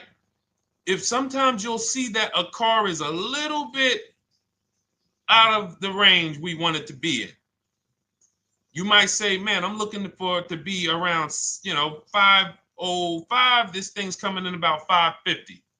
Okay, maybe I'll check next month, see if the program gets better. You might say, all right, dealers are saying to some of you shopping for cars that maybe every dealer is not going to have it. When you reach out to the dealers, only 5, 6 dealers have it. But they say, hey, I got something coming in May. I got something coming end of May, June. Is that good for you? See, they're desperate customers. They can't say yes to that because they back themselves into a corner. But you guys now operating with a 90-day shopping cycle. If a deal comes today, I'm jumping on it. But if you got something coming next month, I'm jumping on that. Call me when you're desperate. Call me when y'all have that meeting. Hey guys, we're way behind. Listen, we need a deal. I'll take any deal right now. Hey, is that person that Sheila McCauley, you know, that last month, her number, we couldn't make that deal last month. Did she get a call yet? Hey Sheila, did you get a call yet? No, I'm still waiting. Okay, great. We can get to your number now. Perfect. Thank you. Positioned. So we want you to be positioned when you use what we teach, whether it's the Cars from Home digital book, whether it's the Shop with Deshone. For those of you who are like Deshone, let's do this together. I want the checklist videos. I want coaching. I want to be able to pop into the Facebook group, ask around. We can't give you that for $24. No author can give you the support. I got tons of books. There to be a man in his steps, Tony Robbins book. None of these authors can give me support for the price I paid for their book. That just can't happen. But some of you are like, you know what? This is a big investment. I want to make sure I have a access to, you know, systems for life. That's the Shop with Deshone done for you video checklist. And then you got coaching direct with me in our Zoom calls every second and first and third Wednesday. Twice a month we do. And then we got our private Facebook group with 1,600 people. And then some of them are sharp as me. I'm telling you, let's look at, you know, y'all know I brag about Rosalie. If you like Rosalie, if girl got 4 cars in within a year, you know. Her first car was the Infinity. She got her Infinity truck. And I was sharing her a lot last year when she got her Infinity QX60, but she recently shared that she got 3 vehicles. And hold on, where is she at? I just had her up. So this is the people that's in the group. Like, look, 3 vehicles. Big shout out to Deshone the Auto Advisor for making these incredible deals happen. 3 new leases for my sons with only first month's payment down. She got a Nissan Rogue, almost $37,000 vehicle, $399 a month, no money down. Mazda CX-30 Sport, $28,000 vehicle, $28,300, $339 a month. That's a 1.2% lease. And she got a Mazda CX-50 Premium Plus, $40,400 vehicle, $420 a month. 2 1% leases and a 1.2% lease. And the cherry on top, she says, I sold 2 leases. Some of you don't even know you could sell a lease. She said, I sold 2 leases. She had equity. Now, not every lease has equity. But if 8 out of 10 leases don't have equity, then 2 out of 10 do. So if you've just been dropping your leases off at the dealership, hey, here's my old lease. Let me get the new one. Hey, here's my old lease. And you have not assessed the equity. Could there be equity in it?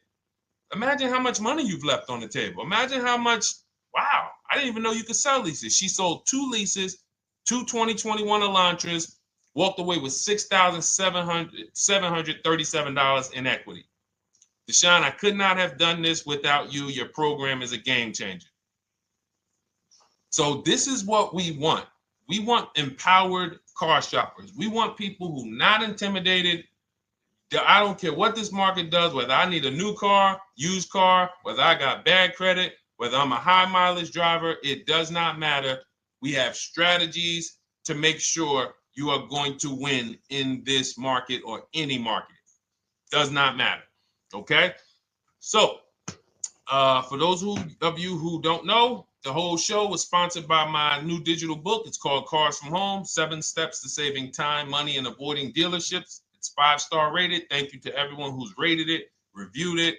It has everything we teach in a step-by-step format. It's normally $97, but as part of our welcome offer, you can get yours for $24 in my TikTok bio, in my Instagram bio. Click that website. It's the carsfromhometoolkit.com.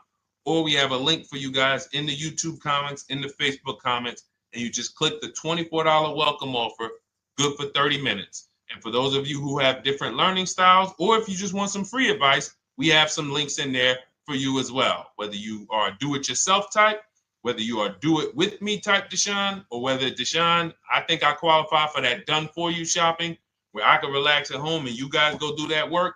Or like I said, you want the free advice, just start with our cheat sheets and you can go from there. Whatever is right for you, you get it done. We just want to move you from anxiety, from, oh, I don't know what to say, from watching people online who call dealers and negotiate.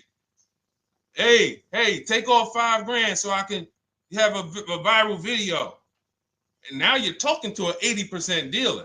So the 80% dealer has the $5,000 to take off. So you look like, hey, yeah, see, I just got them to take off $5,000. We don't negotiate with dealers with fake fees. Like there's a saying, we don't negotiate with terrorists. Cars from home, we don't negotiate with dealers with fake fees. None of that stuff matters. Because what you want us to think is, look, see, I took off all of this money. Don't you want to buy the car now? But you took off the fake money. Had we been talking to a 20% dealer, what money are they taking off? The real money. The real money. So if we have two dealers, well, let's say 8, because y'all know I use the 80%. So the 80% are over here. The 20% are this small group over here that we got to find. Now, the 80% are starting so high that when they take off all the money, it's fake money. We marked up our cars. We got platinum kits on them. We got the Hertz service plans on them, and the Simonized kit and the low, all of that stuff. Okay, so yeah, we done took off 5,000 for you, but 4,000 of it was fake. Meanwhile, this 20%, they don't have the fake. So when they take off 4,000, it's real 4,000. And we over here talking to these people. Hey, take off all that fake money. See, guys, you can do this too. So listen, we bidding is the way to go. You cannot negotiate your way to a below market deal, but you can get bids and it will make your life easier. You'll start to enjoy your car shopping. You'll start to feel like you're empowered. You're the prize. Someone won your business. They won your loan. They won the opportunity to buy your car. You are the prize. So that's what it's about. So we are here Monday through Thursday, 12 noon. Make sure you meet us live or tell your friends and family who are shopping, hey, hop on this show. We're live on TikTok, Instagram, Facebook, and YouTube. But we will broadcast the show for the rest of the day. So those who want to catch up on some things that you may have missed, or if you just jumped on and you're like, whoa, man, I missed a lot. We'll rebroadcast this show for the rest of the day.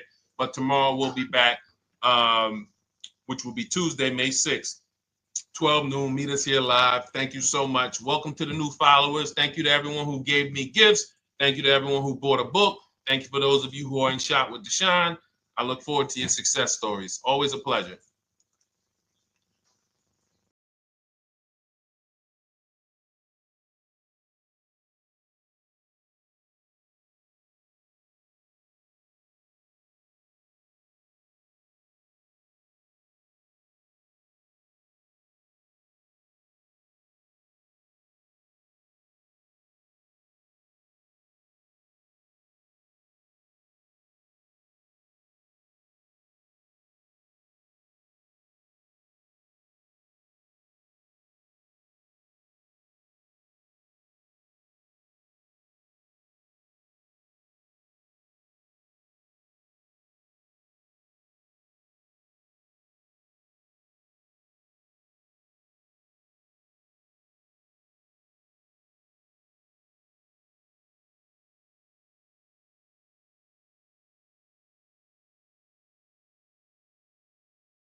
And welcome to our Tuesday, May 6th live. We do these live streams at 12 noon, Monday through Thursday.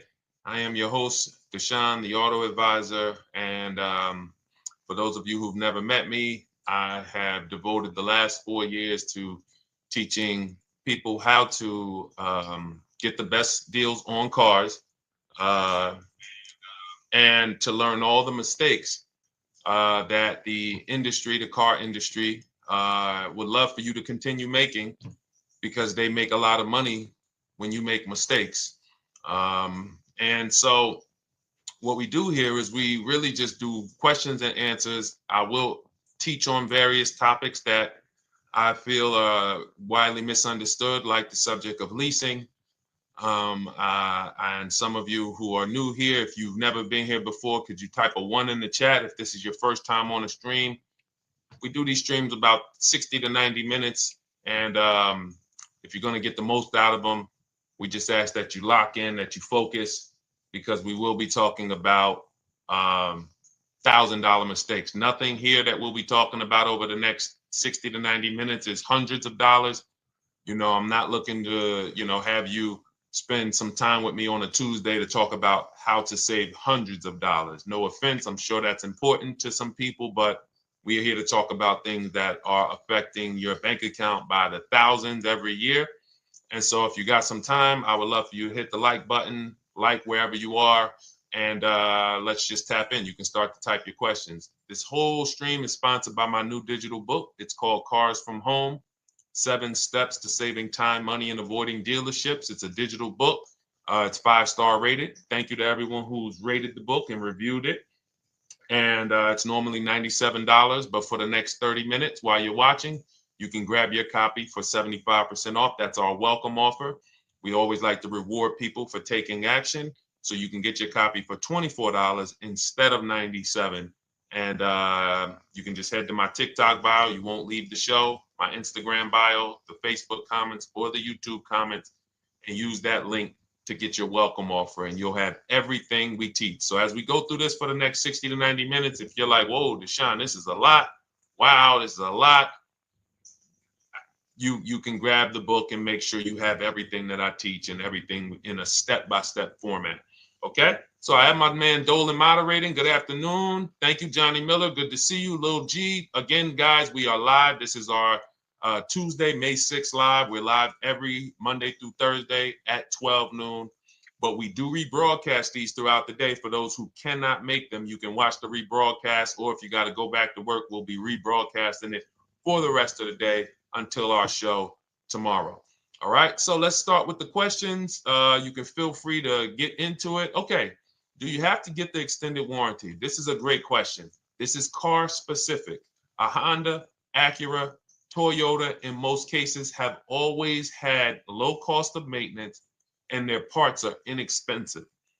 When you're buying an extended warranty or you're considering it, it is a risk product. It's an insurance plan. So that means you can pay for something and not use it, just like car insurance. You don't necessarily use your insurance until you have an accident. Same thing with an extended warranty. It's an insurance policy. So what you're trying to do with any insurance is see what is the likelihood that what I'm paying for this is going to exceed the price if I did need to use it. So in the case of a vehicle, when you're trying to determine what should I get an extended warranty, there's 2 things that are important. Does this vehicle that I'm purchasing have a high likelihood of things going wrong? We know, and some of you have had cars with histories, and we know there are certain cars, they tend to have things go wrong more than others. And what I like to do is go right to Google and type in repair cost, because this is the second item that we are looking at. We're looking at average repair cost. So if you're buying a 2010, a 2015 Nissan Altima, 2018, Hyundai Sonata, you go right to Google, you type in 2018 Hyundai Sonata average repair cost. Now, if you see that those typically go on the lower side, then that can take a lower set of risk where you might say, all right, likelihood of these things going wrong on this car is slim. But if you see that the repair cost is on the mid to higher side, that's shifting more risk to if something goes wrong, the cost for you to pay for it out of pocket will probably exceed the warranty. So like when I work for Mercedes-Benz, who's new here? Type a 1 in the chat if this is your first time on a stream with us. First time you've ever been here, type a 1 in the chat. First time. What's up, William? What's up, DJ Ant Nice? Good to see you. Maggie, good to see you. Enrique, good to see you. Miko, good to see you. Tetra Washington, good to see you. Jan, good to see you. Claire Clairvoyant, good name. First time. If this is your first time, just type ones in the chat so I know. I don't want to assume anyone knows who the heck I am and what my experience is. Daniel Thompson on Facebook. Great to see you. So I worked for Mercedes-Benz for 5 years, General Motors for 5 years, and I ran my own brokerage, my new car brokerage, Call Cars from Home. I started it in 2016.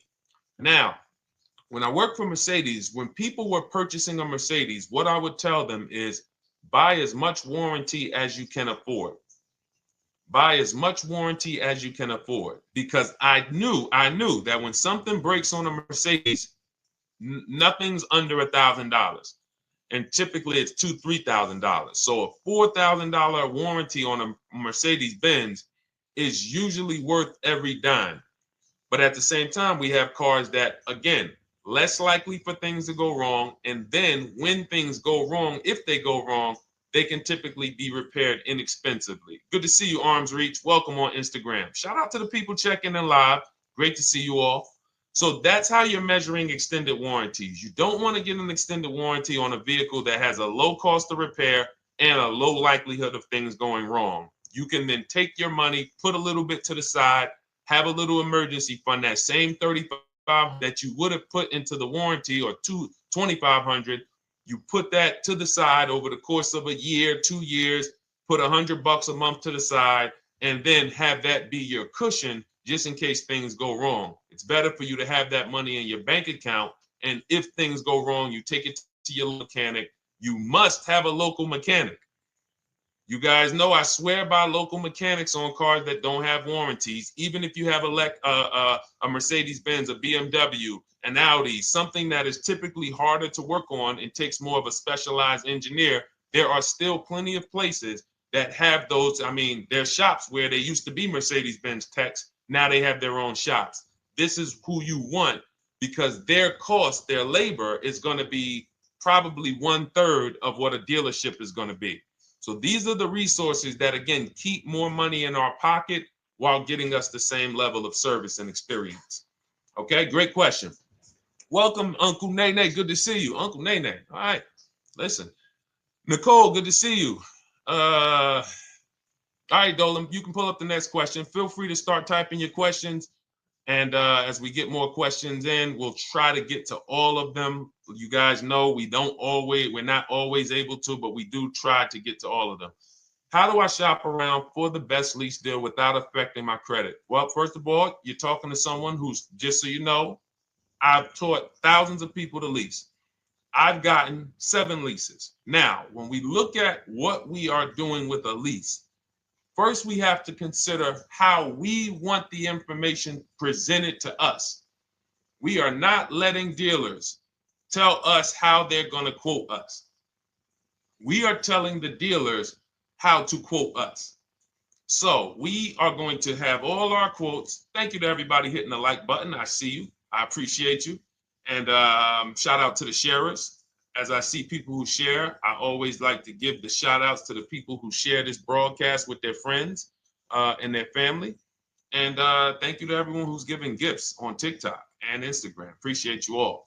So what we are doing when we're telling a dealership, you give us a quote with first month's payment only out of pocket, 12,000 miles per year, and put all the taxes and fees into the payment, assume tier 1.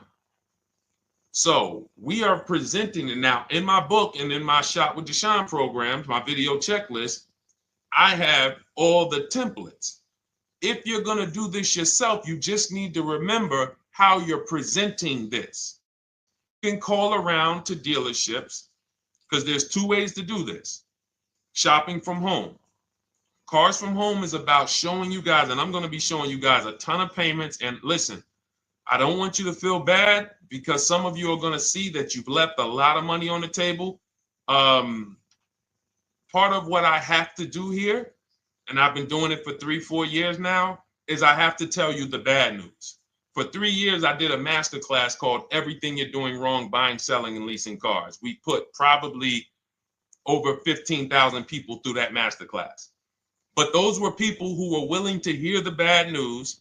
They knew, Deshone, I got to hear the bad news to get to the good news. So as I show the difference in the prices that we get and the people who listen to me get, more than, forget about me, the people who are like you, the people who are on a live, saw a video, and then took action and learned and use our processes, the results they get compared to what you're getting.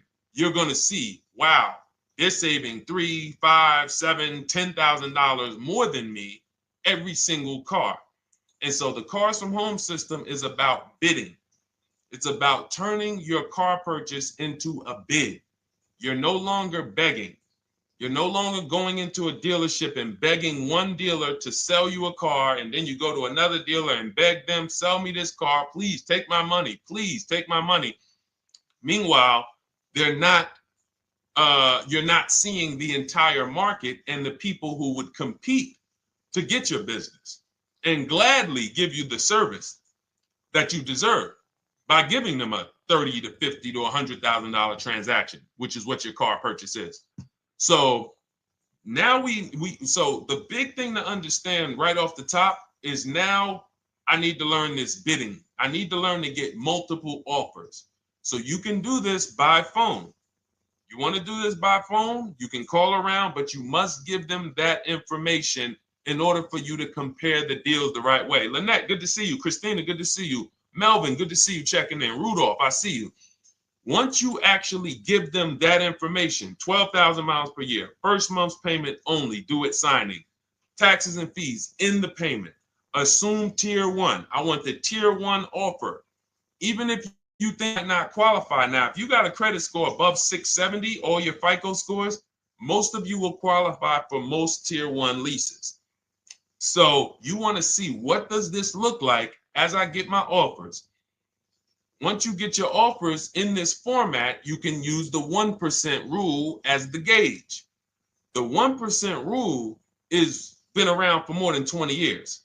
Everyone who leases and who's savvy, we understood if your lease payment is 1% of the MSRP or less, you stole the car. That includes taxes, that includes fees. You're still in the car. So example, we're looking at a $30,000 car, Hyundai Sonata or a Hyundai Elantra, $30,000 car. When we shop all our offers, if that lease payment is $300 per month, with only $300 due at signing. In other words, I show up, here's $300. Good to see you, GDTV. Thank you for checking in on YouTube. Once I give you that $300, that's my payment for the next 35 months. So that's a very, very low percentage of the car you're paying. It's a 1% rule. Now, in order to get a 1% lease, you need a great lease program, which means the bank has to be supporting the car, rebates, incentives, and then you need the biggest discount, the dealer who's going to give you the biggest discount. Now, one of those we can control. One of them we can't. Which one can't we control? And for those of you who are new here, we don't play around here. But my people who are moving, and again, I'll show you, like a lot of people, we got a lot of people who've been following us, using our processes. They're locked in. They're not casually on the live here. We're not casually here talking. They are locked in. Like, boom, okay, I hear you. They're answering, they're typing, they're not, vacuuming in the kitchen and trying to hear. You can't do. We're talking about your second most expensive purchase of your life. It's going to be, you got to lock in. You got to challenge yourself to block out the distractions while we're on this stream, because this is your money. And if you don't take your money seriously, the car salesman will take your money seriously.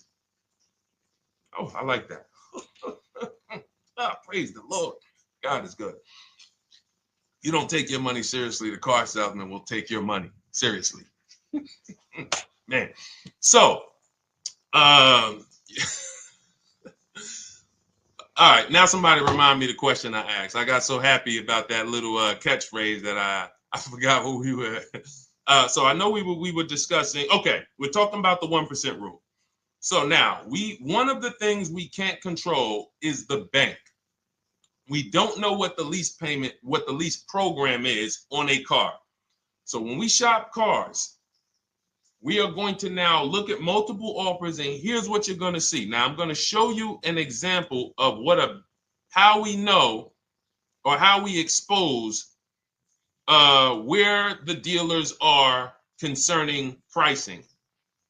Now, you can't see this on TikTok, but on YouTube, Instagram, Facebook, you guys can see this. I'm going to tell you guys about it. YouTube just doesn't let us do the same type of stream.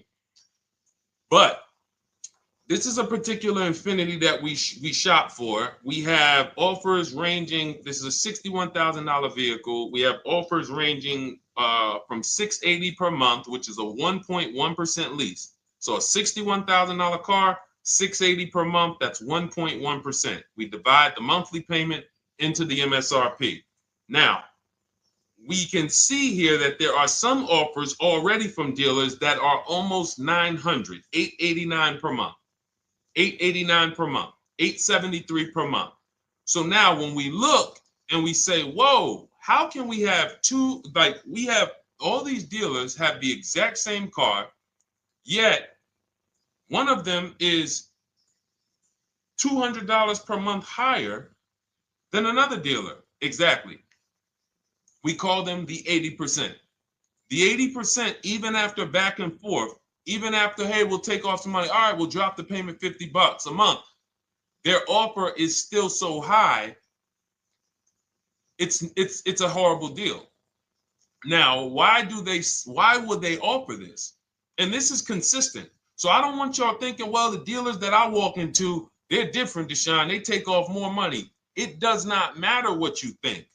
If you don't have the market reports, if you don't know how to get multiple offers so that you can see, we do this all around the country. We have students all around the country in Cars from Home.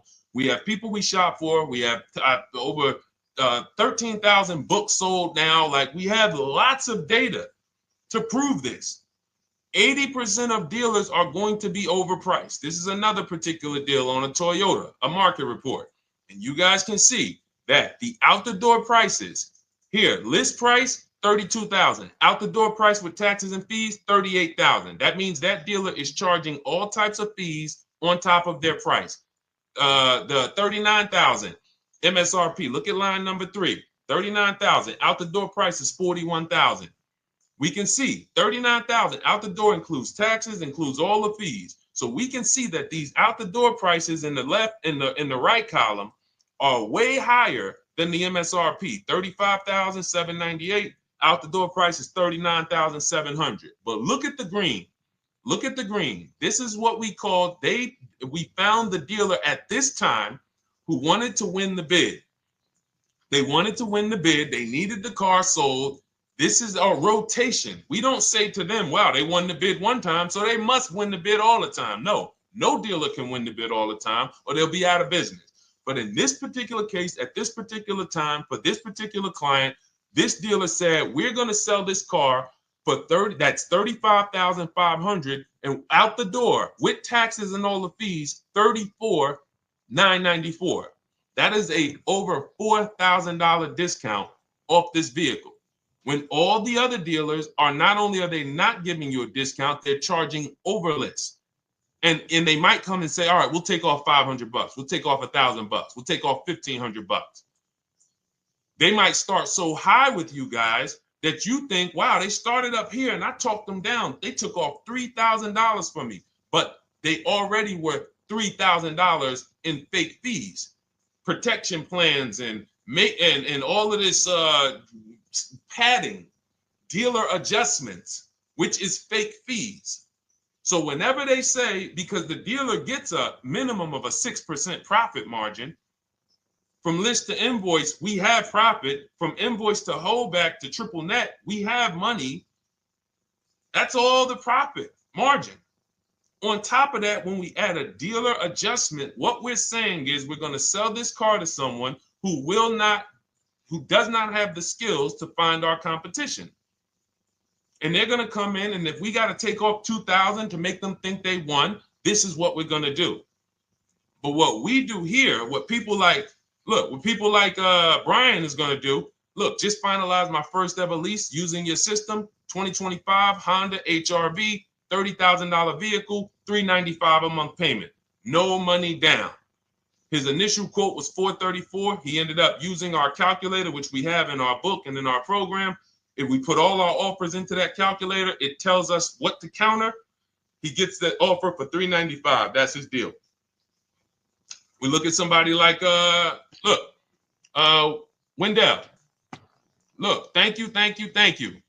It's the least I can say for your book, Cars from Home. We're still in the middle of the process. Just sold our car today, like 10 minutes ago, for 30% above value. Why? Because he got bids. Look, using the insights from your book. I've read the book multiple times and told many people about it because it's that good. It's so intuitive and insightful. We'll be moving to the next step soon, and I'll write again. So now you heard him say we're moving to the next step soon. Step 2 in my book is the equity assessment. That's when we get bids for the car we have. We get bids. You're going to go to, listen, you should never be trading your cars in. Let me ask you all a question. Do we get the most money for you name me one thing that we get the most money for that thing trading it. Name me one thing. If I had this iPhone, do I get more money trading that iPhone in for another phone, or do I get more money listing it online and selling it to whoever will pay the most? Trading or selling? Let's go. Who's locked in? Tax advantages are very small. I understand you, Ronald, but the tax advantages, we have people that are selling their cars to cash buyers for $3 to $5 grand more than what they can get on trade. A tax value, a tax advantage for the difference is not, it's minimal. Exactly. Thank you, King Carter. You listed. So the money is in the bids and the competition. So going back to this person who asked the question, how do I get the best deal on a lease? It's going to be through multiple offers. That's my 2 favorite words. I would wear them on a shirt if I didn't wear unlearn, relearn. Because more than multiple offers, I need you to unlearn. Because the people who come with bad information from years, Deshone, this is not how my uncle taught me to buy cars. Deshone, this is not how I ever heard about getting cars. I was always taught just go in and just don't tell them about your trade and then ask to see the invoice and all of this stuff. That's what I was taught. Yeah, but you're not going to get the prices we're getting until you unlearn all of that bad information. Bidding is how we buy everything. When we go into the supermarket to get spaghetti sauce, all of those companies are bidding. They're bidding. Hey, listen, we'll sell you this for $3.99. Hey, we'll sell you this for $5.29. But we got a better product. We got quality. Look at us. Look, it's all bids. Everyone who wants to sell us something is competing, except car dealers. Y'all notice that? So the mindset that y'all got to have if y'all want to really win and save all of this money and get these huge discounts is I'm going to start purchasing and leasing cars like I buy other things. It's going to be a competition. And I promise you, your whole life is going to change. Your entire car buying experience will change forever. You will be sitting here just like my man Ken, graduated, $585 a month payment, no money down on his Nissan Murano Platinum, $50,000 vehicle. He's paying $585, no money down. $50,000 vehicle. How much would a $50,000 vehicle cost us on a loan if he purchased it? How much would a $50,000? Some of you know every $5,000 is how much per month. Let me see who's locked in. Who's locked in? Every $5,000 is how much per month on a loan. I see you, Daniel Thompson. Check in. Good to see you, Dang. Thank you for breaking it down with complete truth. Keeping eyes wide open to know what to exactly expect. There you go, Dang. Welcome. Glad to have you here. We do not play around when it comes to this. All I want you doing is winning with cars, in love with your deals every time you get a car. All right, nobody knows the $5,000. How much is every $5,000 on a car payment? Come on, y'all. These are principles we've been teaching. Thank you, Daniel. $100. Thank you. $100. So we always want to default to a 5-year loan. I'm going to tell you why. when you default to a 5-year loan, you're in a safe position. Now, defaulting to a 5-year loan means when I look at a $20,000 car, I'm thinking $400 per month. 5-year loan, every $5,000 is $100 per month. If worst case scenario, I'm trying to get a little bit more car, then I'll go to a 6-year loan, but that's the max. I'm not going past a 6-year loan on a car. That's like going to a 40-year mortgage on a house. They're available. It's not a good idea. So when we look at these, you say to yourself, wow, a $50,000 car, that should cost him, if he did no, remember, this is a no money down deal. We're just looking at how much money we're putting in these cars. That car would cost him about $1,000 a month if he purchased it, 5-year loan, no money down. Which is why when people purchase their cars, what do they typically do? Come up with a ton of money, 10 grand, 15 grand, 20 grand, because they're going to pay into that car to try to lower that payment, because that payment. But some of us who don't have the down payment, we're financing most or all of the car. But here's the thing. I don't want you to feel bad if you're one of those people who's like, Deshone, I really don't be having those down payments of 10 grand, 15 grand, but I want to drive something quality. Exactly, I hear you. Here's the bad part about the people who are putting 15 grand down on their cars, but they're breaking the 8-year rule.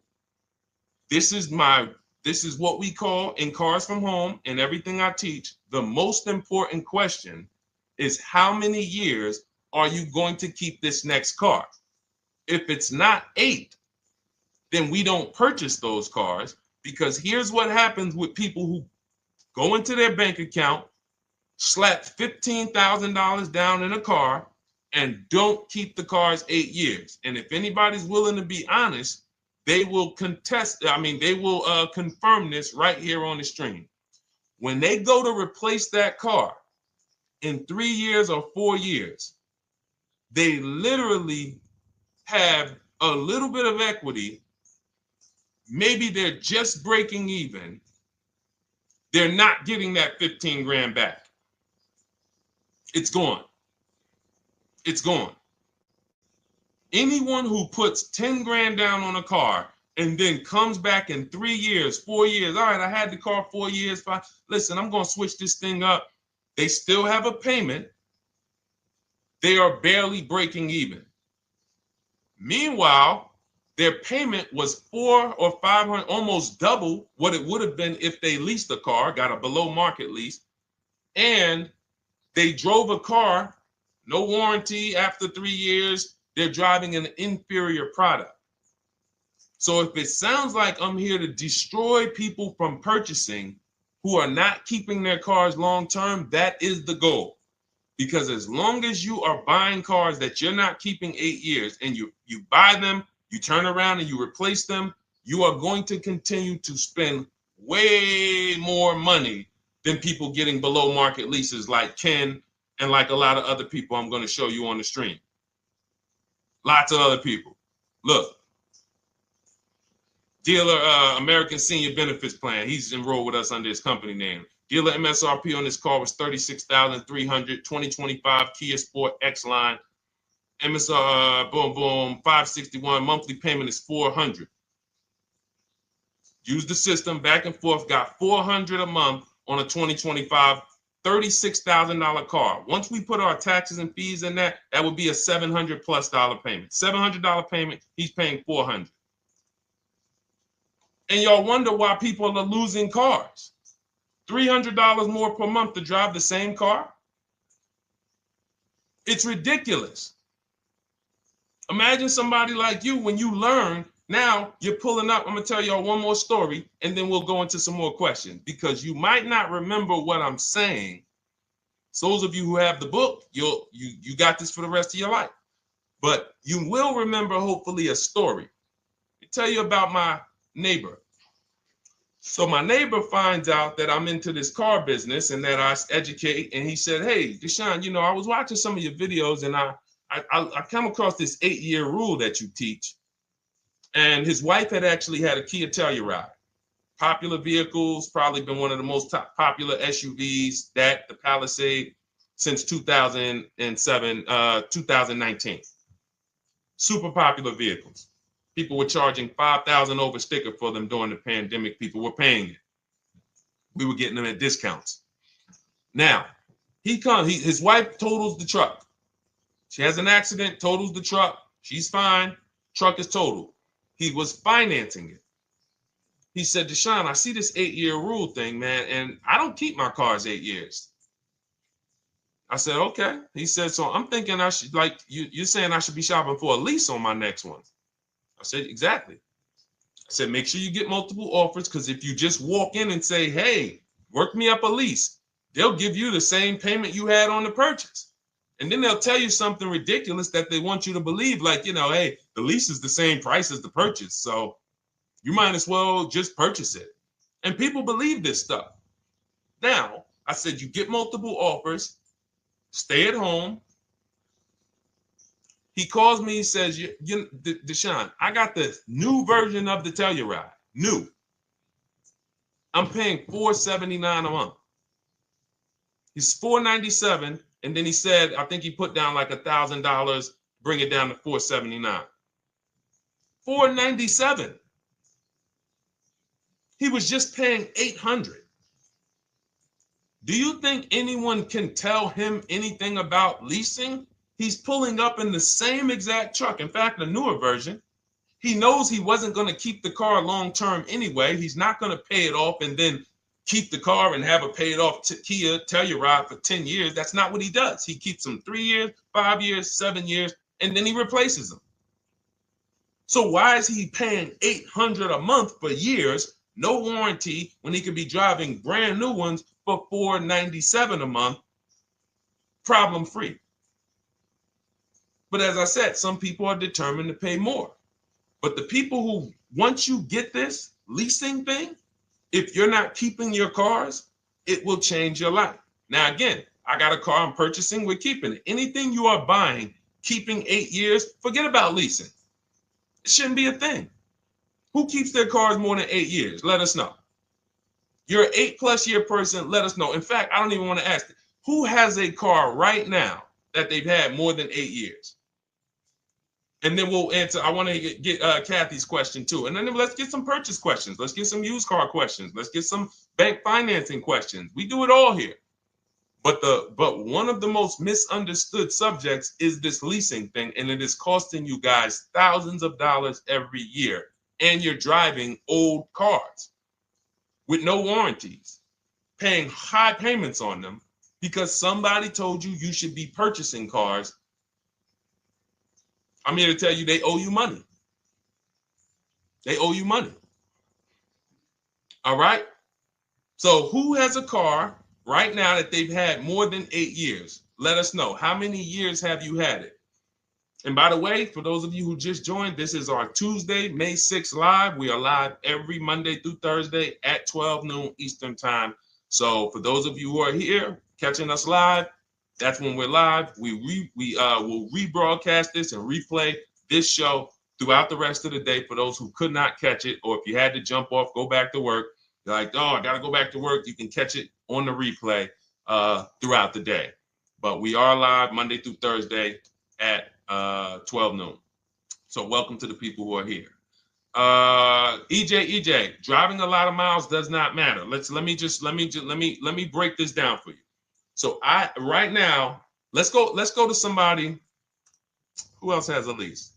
Let's look at, because who's heard with leasing you can't drive too many miles? Who's heard that, right?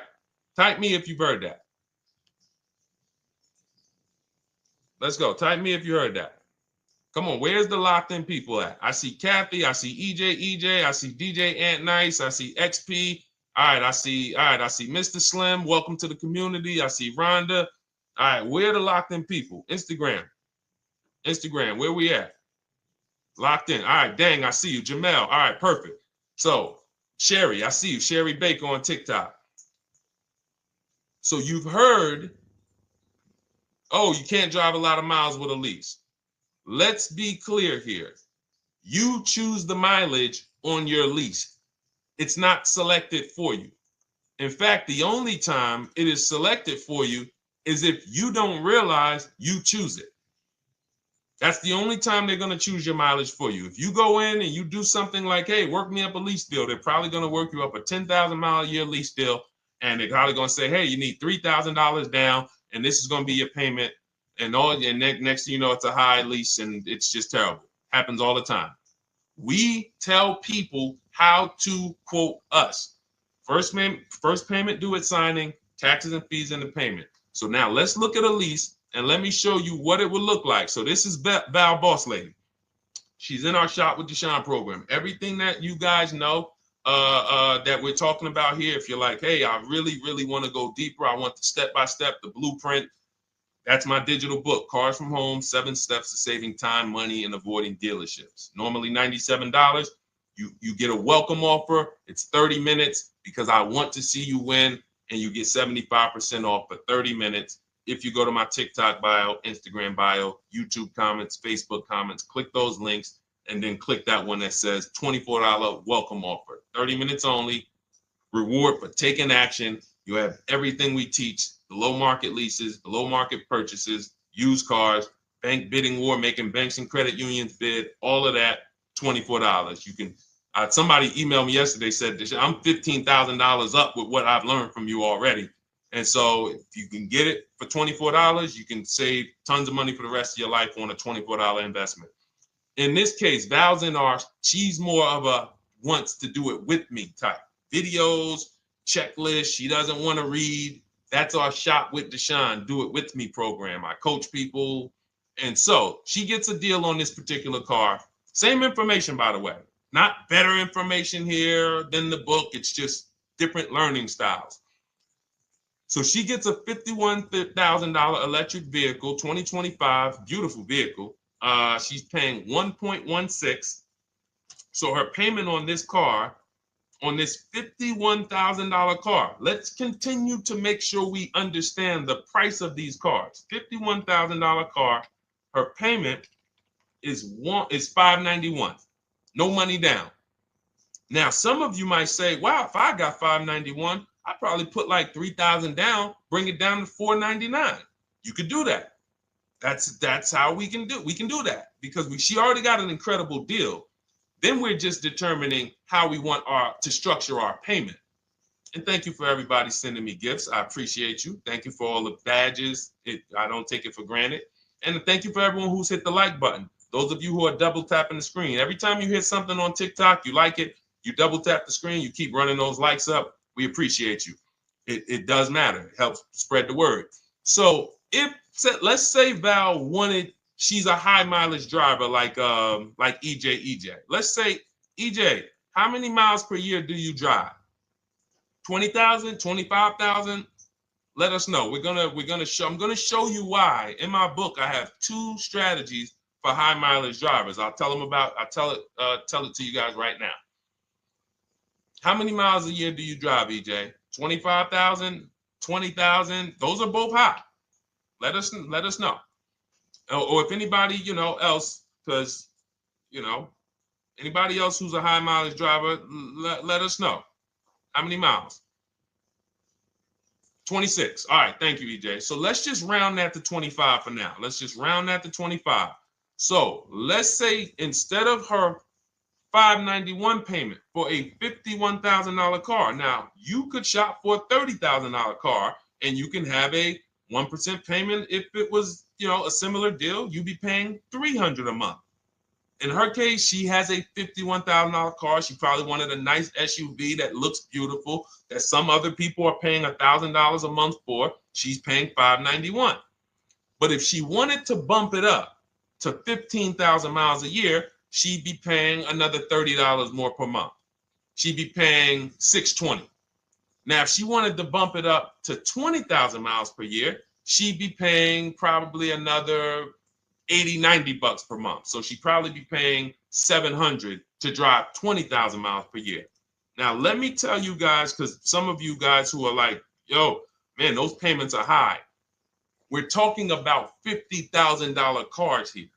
So if you were shopping for a $30,000 car or $35,000 car, naturally, if we took the same exact numbers, let's take a $35,000 car, 1.16 lease.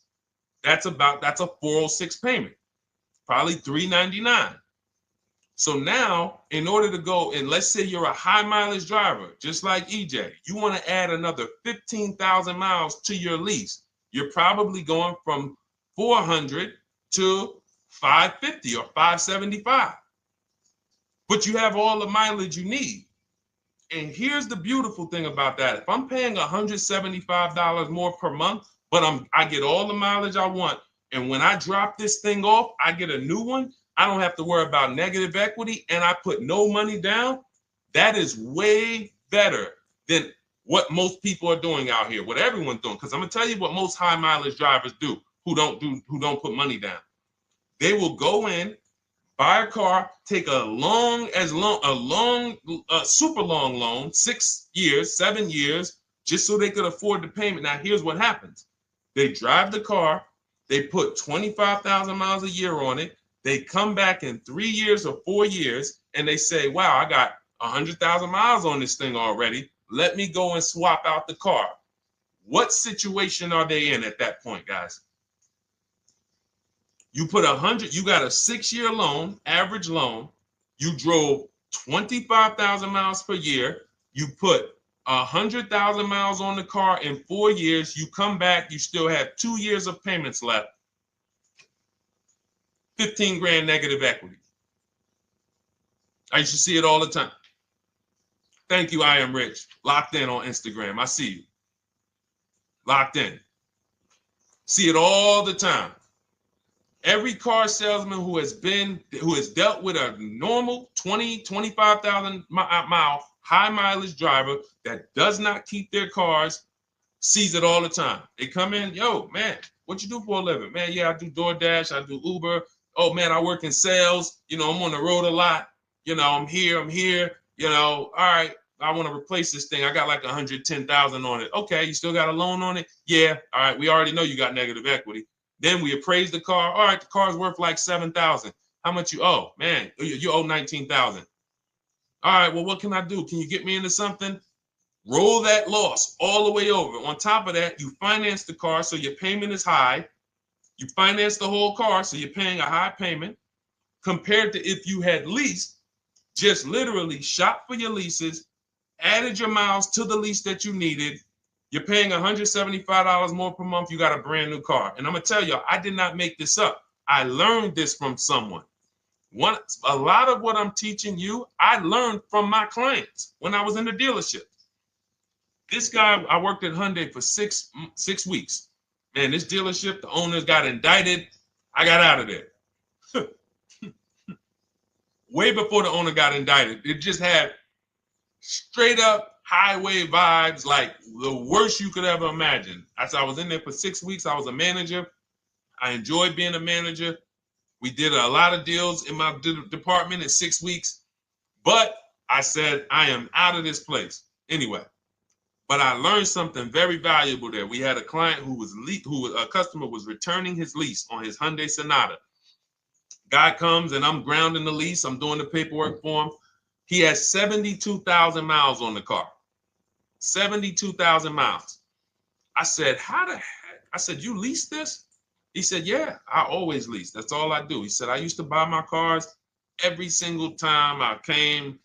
I had to put large down payments, 10 grand, and then I'm still having negative equity when I come to trade it in. I'm having high payments. It's ridiculous. I looked at his payment, and let's say the average payment for a good deal on a Sonata at that time was 300, 325, whatever it was. He was only paying like 550. He was only paying like $150, $175 more per month. He had a 25,000 mile a year lease. And that's what he did. I drive these cars. I'm on the road. Boom, boom, boom. I change my tires. I do my maintenance. 3 years. It's a fixed cost. There's no variable cost. I don't have any surprises. I'm not getting hit with a negative equity bill that I got to transfer, which means when I transfer my negative equity, I get less car on the next transaction. Because if I got to bring over 15 grand of negative equity, that's probably 300 a month that I'm paying for my old car when I get my new car. So if my new car was 400 a month, but my negative equity is another 300 a month, I'm getting less car for my money because now I got to take all those losses and bring them over to my new car. This is high mileage drivers and people who don't understand leasing. That's why you're losing so much money. And when you just flip the switch and realize Deshone is not talking to me emotionally, I am not talking to you about never do this, never do this, like these other people who say this, do this. This is how you buy a car. They never talk numbers. Y'all notice that? You notice that, right? You never hear them talk numbers. It's always never do this, always do this. This is the worst way to do this. This is the most expensive way to do this. This costs you the most money. They never talk numbers though. That's why everything I do is to show you the numbers. Thousands of transactions since 2006 in the car business, helping people the last 4 years all around the country. This is the numbers that they might not understand. So if you're not keeping your car 8 years, it does not matter if you drive 20,000 miles a year, 25,000. You should be looking at a high mileage lease. Or my second strategy for high mileage drivers is this, because some of you want a nice car. This is for my people who you're like, man, Deshone, I'm on the road. I got my car that I do my work in. I kind of, slep it around. I don't really want to lease something and then put, that wear on it. I got stuff. I'm throwing bags in the back, whatever it may be. There's a strategy we created called 2 cars, 1 payment. And what will happen is your first car will be a purchase. And if you have an existing car, you're going to keep that. So let's say you have a car now, you're driving a lot of miles, you're doing your 25,000 miles a year. You pay that car off. You keep that car, and then you go and you lease you something nice, regular mileage. So you might get a 12,000 mile a year lease, and then you drive 12,000 in your mileage car, 12,000 on your nice car.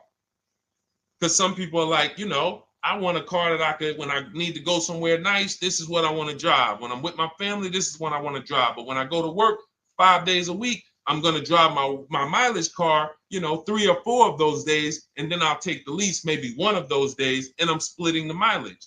You still have 1 payment. It's low. And then every couple years, you replace the mileage car or you replace the lease car. And depending on when the lease is up, but you want to keep that and that mileage car should be something that will last. Ideally, something that you can get 200, 300,000 miles a year out of that car, because that's what that car is there for. Man, I'm hopping in this thing, man. Oh, transmission went out at 170,000 miles. Go get you a rebuilt transmission. Boom, boom, drop it in there for $2 grand. Get another 80,000 miles out of that car, but you still got your lease car, and you're just splitting the mileage.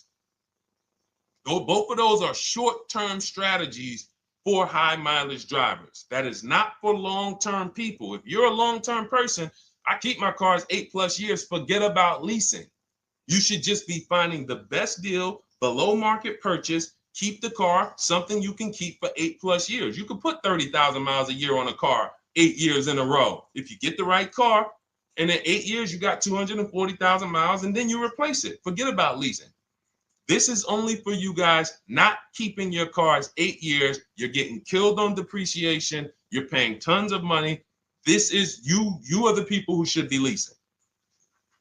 Okay? So everything we're talking about this is the Cars from Home system. We teach this. I'm not freestyling this. This is in my book, digital book, Cars from Home, 7 Steps to Saving Time, Money, and Avoiding Dealerships. We have two strategies for high mileage short-term drivers, 1 strategy for high mileage long-term drivers. And so if you want your copy, you can get it for 75% off. That's our welcome offer to you. As a 30 minutes welcome. Thanks for being here. I want to reward you. If you want everything we teach in a step-by-step way, go grab your digital copy. It's in my TikTok bio. It's in my Instagram bio. Click those links. We also got a link in the YouTube comments and the Facebook comments. Grab your copy. And make sure as soon as you purchase, screenshot the thank you page. You're going to see thank you for your purchase. screenshot this page because it has my support team's email on there. And then there's a link for you to open the book right there. You can save it right to your computer or right to your phone. Okay. But and we also have a special for those of you who are like Deshone. What about that, video checklist and coaching program? That's lifetime access to my video checklist. You're like, maybe Deshone, I don't really read. I like step-by-step videos. And also, I want to be in your Facebook group. We have 1,600 people before you that are in that group, 2,300 people that are shopping with us that have a lifetime access to our video checklist. We have a $200 special for that welcome offer. And so I'm always about rewarding people for taking action with a special offer. It's limited time though. And so get in where you fit in. All right, let's keep it going. Thank you, Corey. Said amazing knowledge. Thank you. And I'm glad I saw somebody said that's a great idea with the 2 cars. Thank you. It's a great idea. All right. You've convinced me to lease my next vehicle. Awesome. Awesome. Does your service shop for lease terms on the car? Absolutely. If you qualify for done for you, that means you just want to relax. That means we only shop for new cars and leases for people, new purchases and leases. And you have to have a FICO score over 670. But yes, here is a market report that we prepared for a client. Let me put on do not disturb. Here's a market report we prepared for a client. Okay, so I showed you that that's an Infinity. We didn't even finish that. We had just started for this client. But this is, do I have one here? No. Do I have a lease market report here? Yeah, right here. So that's an example of what a Kia, this is a particular Kia lease where their best offer was a 1.27 offer. Now, here's how you know you found the bottom of the market. And again, whether you're using the book or whether you're calling around, again, you can call around to do this. The key is not going into dealerships. You cannot do this going in. Once you get your offers, you know you found the bottom when your best offer is between $150 to $200 less per month than your worst offer. And if you're purchasing, you should see a spread of between $3,000 and $5,000 minimum between your best offer and your worst offer. That's when you know you've shopped correctly. Because until you find the 80% dealers, you have not shopped correctly. If you're like Deshone, these prices still seem close. You have not found, you're talking to the 80%. You haven't found the 20% yet. Because the 20% is going to be that $3,000 to $5,000 less than the 80%. That is just the numbers. That's the way it works. So yes, so when some cars you're going to see that the lease program won't allow for a 1.1% lease. The best offer, like we've shopped Hyundai Palisades for years, and I got my dad one back in November, and his best offer is like around 1.3, 1.28. That's the best I've ever seen on a Palisade. I've never seen a 1.1 on a Palisade. I've had people in our Charles. Some of you know I posted pictures of him when he got his Palisade last year. We clear out the old pictures because we got a bunch of new people with 2025. So we're not going to sit here and talk about 2024s anymore. We got Ken, we got Melissa, we got Sheree, we got a bunch of new people, just Ralph. We're not going to, but I do remember posting Charles, who got his Palisade, and he's like, he shopped, used the system, got his multiple offers. Best deal was 1.3. So that's where it comes in at because of the lease program. That dealer is already taken off to win the bid, probably taking off $5-6 grand. But if they don't have more rebates and more incentives and a better, then it's not going to lead to a 1% lease. So the 1% leases come from major incentives. Maybe sometimes they have too many of the vehicles. They want to move them. Lots of bank support. But what I tell you is you should be looking for between 1.25 and 1.5.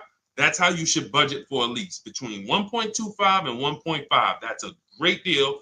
And if it has a really aggressive lease program, once you get your bids, you're going to see it fall under the 1.25. You see it fall into 1.1, 1.2.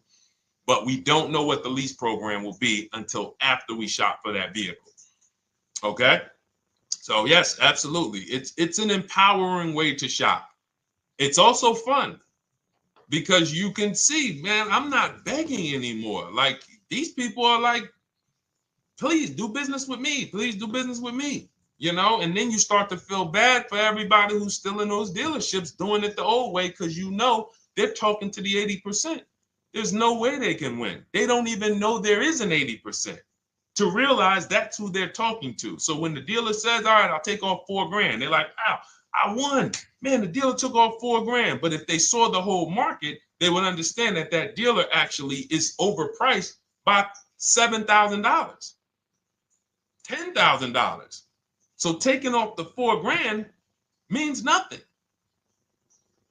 It's just sad. It's a sad thing. And that's why I spend my time trying to convert you guys from negotiating one-to-one to getting multiple offers so that you can see for yourself.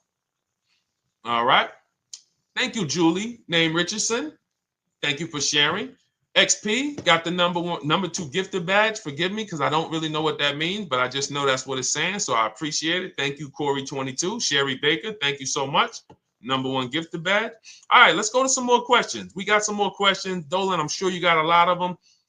And what I'm going to do for the rest of the broadcast is just try to do rapid fire questions and answers. Okay. And if you guys want me to go deeper on any particular subject, then just feel free to say, hey, could you go deeper on that? How do you get a car loan with bad credit? Well, we have a resource. It's not our company. We have nothing to do with them. But we always try to stay up to speed on who's financing people with bad credit, because the goal is you don't want a dealer controlling your financing. Somebody just came up to me. He's a neighbor. He's like, aren't you in the car business? I said, well, yes and no. He's like, well, listen, I got a Connect to Acura. Anybody you send me, they get anybody approved, I'll give you $1,000. I said, okay, cool. Thanks for the information.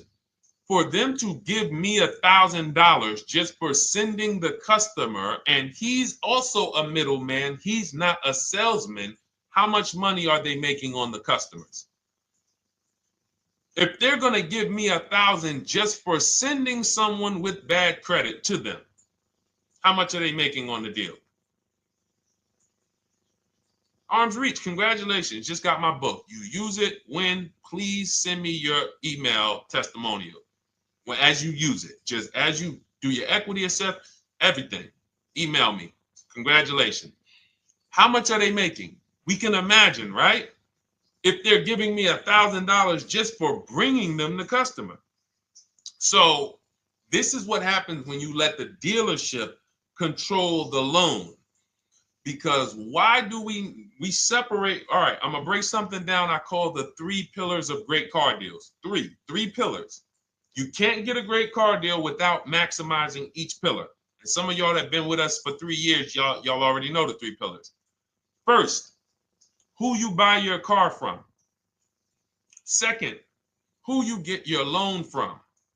Third, who you sell your old car to. That's 3 separate transactions. The car business has trained you guys to give them all 3. All 3.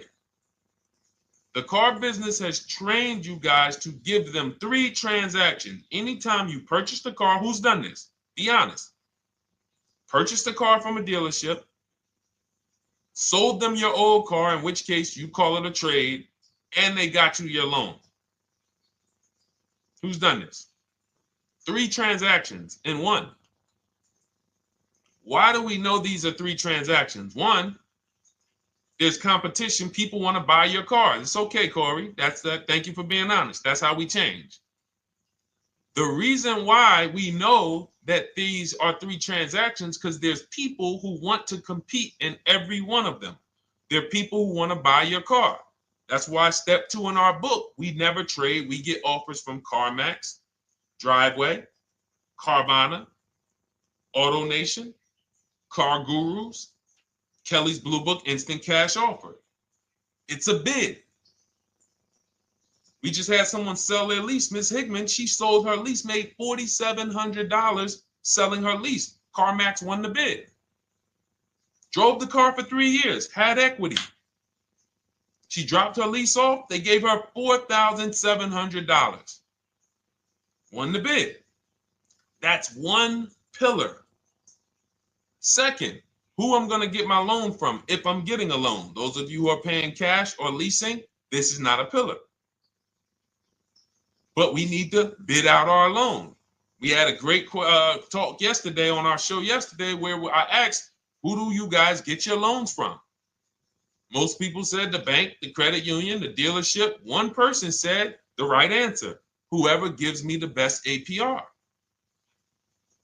That's the right answer. And then we have who we buy our car from. There's banks and credit unions that want to compete for our loan. There's multiple dealers who want to compete to sell us a car. So we can't get a great deal until we have bid out each pillar. And that's why when we have bad credit, if we let the dealer now control, this dealer has a car. We didn't bid out that car to find out, is it a great price? Now they're also giving me the loan and they're charging me 25%. We didn't bid that out to see, is that the best loan I could get, even with my bad credit? Is that the best loan I can get? So the key, what you want to do first, if you have bad credit, is I'm online looking for anyone who will finance me with bad credit separate from the dealer. I'm not going to Carvana.com and saying, hey, you can get a car with us you can get a loan with us as long as you buy a car from us. You're mixing the transactions. You're taking away my ability to get bids. I'm finding someone you should check out. There's a resource. Oh my goodness, what's the name of the company? It's in my book, but I want to give it to you. Goodness, it's slipping my mind right now. Send me an email or a DM, because here's the thing. If you use just that part and get the loan funded, but you don't know how to bid out everything else and structure your transactions, and are you keeping the car 8 years? Because if you're not keeping the car 8 years and you're like, Deshone, I hear you talking about leasing. I'm not keeping my car 8 years, but my credit's not good.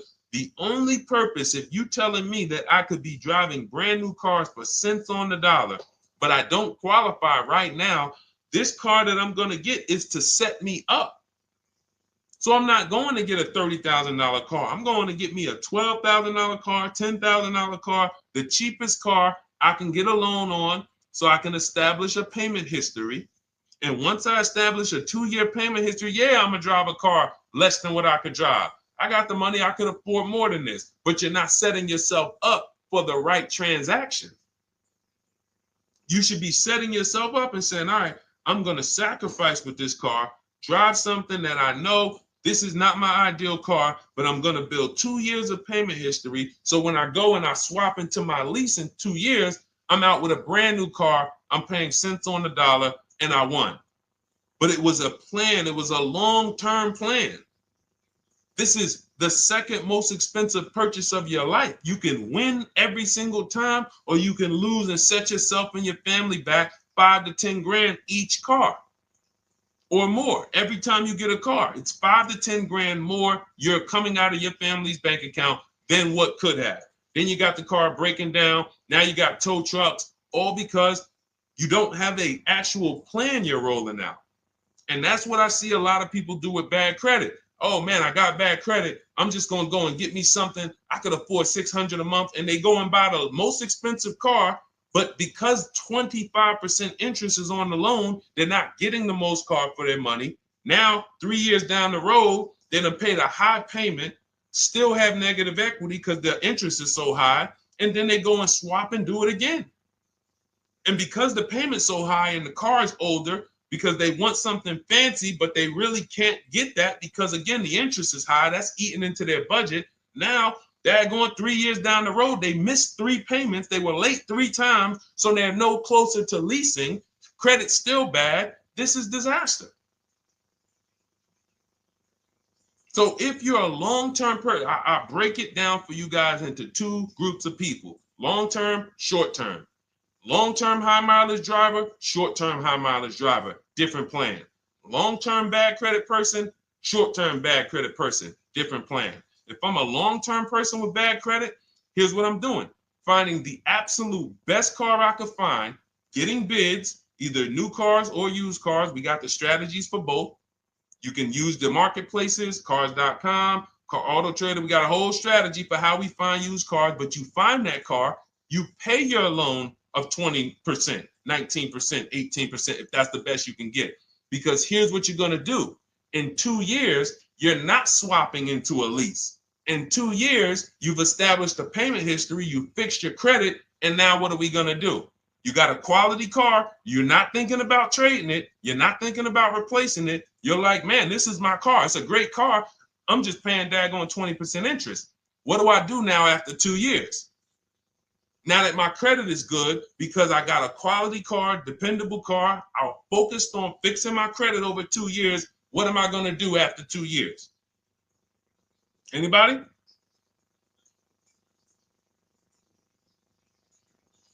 Thank you, Arms Reach. Refinancing the car. Exactly. Exactly. So that's the bad credit long-term strategy. Great car, dependable car, car's not going to break. This car is going to last me 10 years. Right now, when I bought it, 20% interest rate. That was where my credit was. But I worked on my credit. Boom. I'm a 690 now. I'm a 720 now. I'm refinancing that into a short-term, into a shorter-term loan, and I won. Pay this thing off, and I'm going to keep it. Nothing to talk about leasing. Leasing only comes into play where the 8-year rule is concerned. I'm not keeping this next car 8 years. I should be setting myself up to lease, or I should be leasing.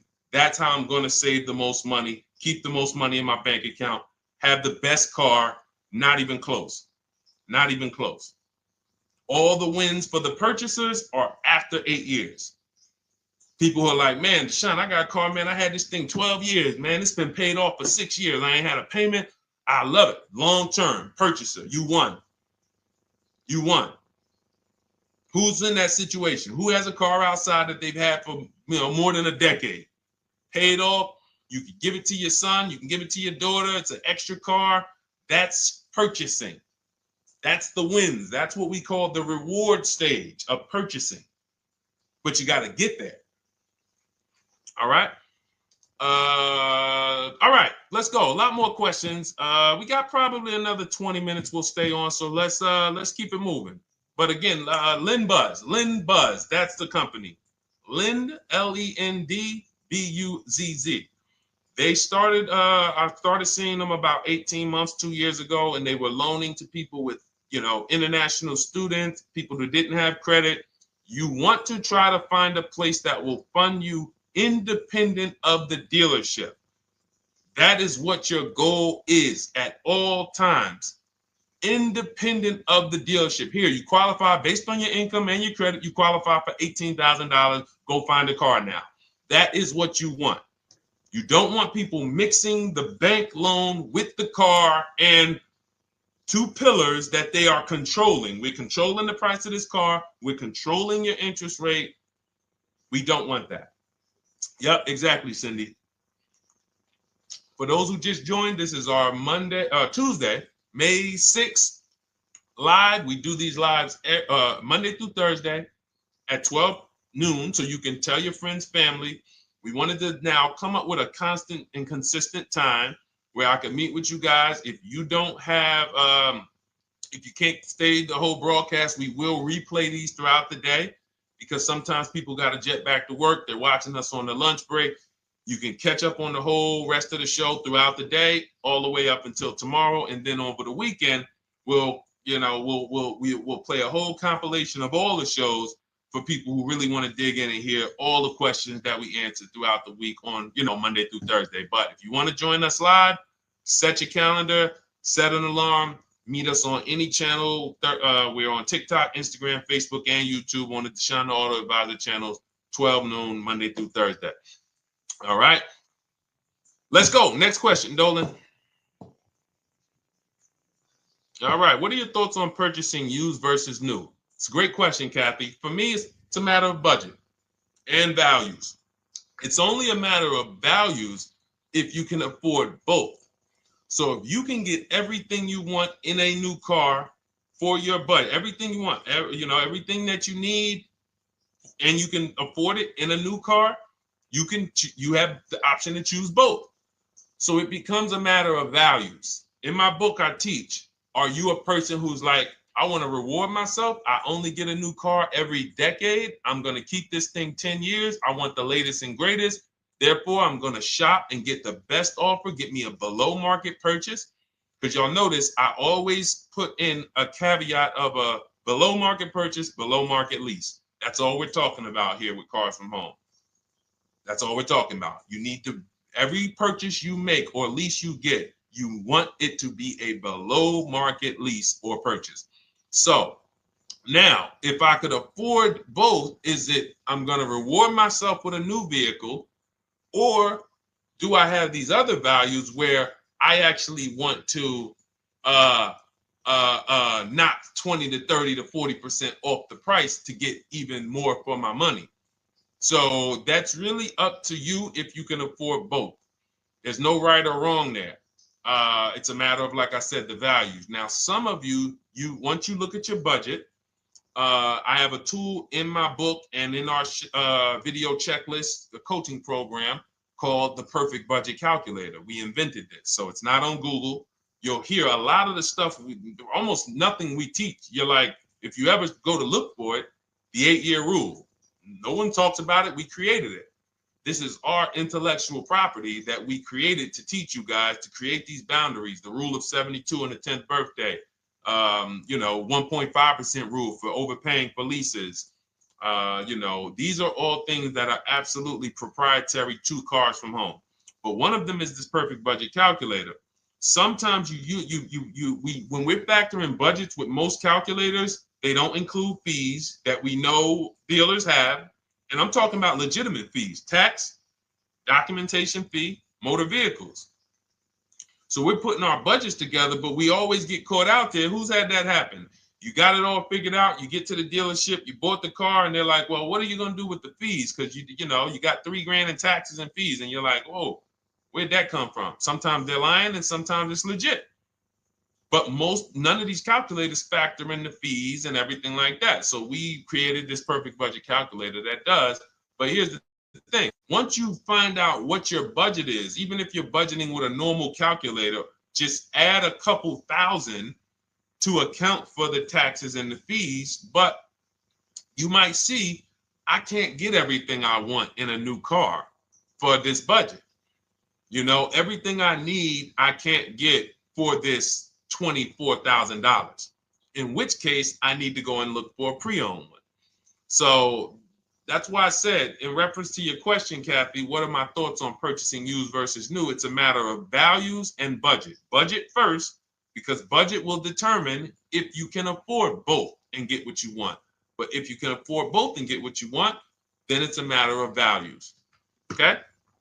So again, everything we're going over is in my new digital book. It's called Cars from Home, 7 Steps to Saving Time, Money, and Avoiding Dealerships. It's 5-star rated. Thank you to everybody who has taken the time to rate it and review it on Goodreads.com. It means a lot. And we can't continue to get this information out without you guys. So we appreciate you.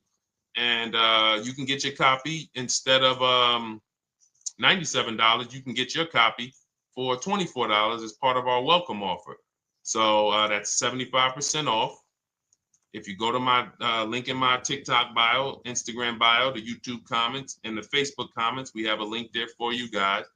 And you can grab it. It's a digital book, so you don't even have to wait. It'll be in your inbox by the time you jump off the stream. But make sure when you get it, you screenshot that thank you page, because it has my support team's email. Sometimes you may be rushing, you're trying to get back to the stream and you type your email in wrong. Also, as soon as you purchase, the link to open the book is right there. So it'll say open the book below. You can save it to your computer. but I would rather you get it for $24 than $97. Although we've sold a lot at $97 because people feel it's worth every dime. You're going to save thousands and thousands of dollars for the rest of your life using what's in the book. Your first transaction, you probably save $4,000 to $6,000 to $8,000 depending on the car. So $97 is great, but $24 is even better. All right. And for those of you who have a different learning style, you'll see in there, shop with Deshone. You're more of a do it with you person. Do it with me, Deshone. Okay. We have lifetime access to shop with Deshone, and I coach you personally for 6 months. So we jump on Zoom calls twice a month. And some of you who may qualify for done for you, just do it for me. If you qualify for that, we have a welcome special for that too of $300 off. So get in where you fit. And those of you who are new or you're like, Deshone, I like what you're talking about, but I still don't trust you. You can start with our free cheat sheets. So just start somewhere so that you can start to reinvent how you're car shopping. Magley, how are you?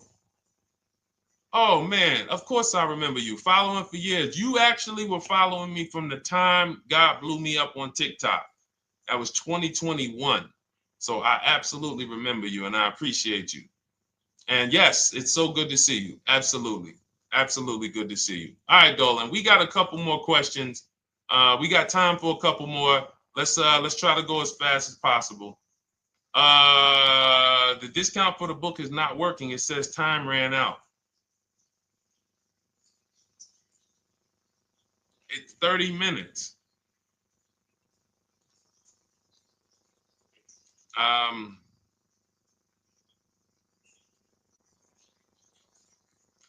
don't know. I don't know. Y'all help me out. I don't know what to do with that. I'm sorry. If the welcome offer for $24 was not really 30 minutes, then that means I'm just lying to you. You know what I mean? I'm just like, oh yeah, it's 30 minutes, but come back in 2 hours and it'll still be, you know what I mean? It's, start with the cheat sheets. You know what I'm saying? Like start with the cheat sheets. Get yourself your free cheat sheets, and start there. And when you feel better about working with us in some capacity, you go to the next step. Start with the free cheat sheets. All right, let's go, Dolan. So I'm a new driver. Should I be looking to be an 8-year person or a lease person? Well, I'll tell you this. I got 3 young adults. My daughter, my daughter who's 18, my niece who's 20, and then a young man that I, basically like a son to me who's in the Navy and he's 21. Well, he'll be 21 this year. So he's 20. Now, they all called me in the last 3 months because my daughter's getting her license. My daughter didn't call me. She's getting her license in the next, in June. And we've all talked about this. How should I get this car? Now, my situation when I was 22, I'd already bought a $500 Mitsubishi Eclipse. Transmission went out on me probably after 6 months. And then I bought a buy here, pay here car. This is before I got into the car business. I got into the car business, I was 22, working for Pontiac GMC Buick. So I get this buy here, pay here car. It was a quality Chevrolet Cavalier. I didn't know anything about cars, so I went to a local spot. They said, hey, put down this, just pay us $50 a week. So I did that. But 22, I had my daughter, and my boss says to me, hey, why don't you lease something? And I was already selling cars, but I just didn't think, could I even, qualify for a lease? I don't even know what I was selling them, but I'm just literally doing what most salesmen do. All right, he wants to lease. All right, what's the payment? Yeah, tell him it's this. All right, perfect. They said it's that. Oh, that's a little too high. All right, they said it's a little too high. All right, so that's what I was doing. I didn't really understand anything. That's most car salesmen. So I end up getting a Pontiac G6. I'm 22. I paid $256 a month. Now, it would have been less, but I didn't get a tier 1 approval because I didn't have, I think my credit was like mid 6s at that point. And you know, you really want to be over 670 to get most of the tier 1 approvals. But it would only raise my payment maybe $25. Wasn't a lot. Now I'm 22. I'm driving a brand new 2007. It's still 2006. 2007. I'm pulling up, brand new car, full warranty, $256 a month. At the same time, I have a friend, got a vehicle, Toyota, financed it, went in. She had, you know, we had our, she had a young child, a little older than us, maybe 1 or 2 years older than us. And then she goes and she purchases a car, $500 a month. She didn't get ripped. That's what a $20,000, $22,000 car costs. She got a Corolla, $500 a month. We're 22. Plus insurance. This is enough to break a young person, young family. I'm paying $256, she's paying $500. That right there. When I tell people that story, it's amazing to me how many people will say, Deshone, when I got my first car, my parents took me out, we financed this car, we financed this, I was paying $400, $500, $600 a month. Whether the parents were paying some of it, or they were paying some of it, or they were paying all of it. Thank you, Kathy. Appreciate you sharing. So this is what all of them, all three, well, 2 of them, I don't know about the young man, because his parents,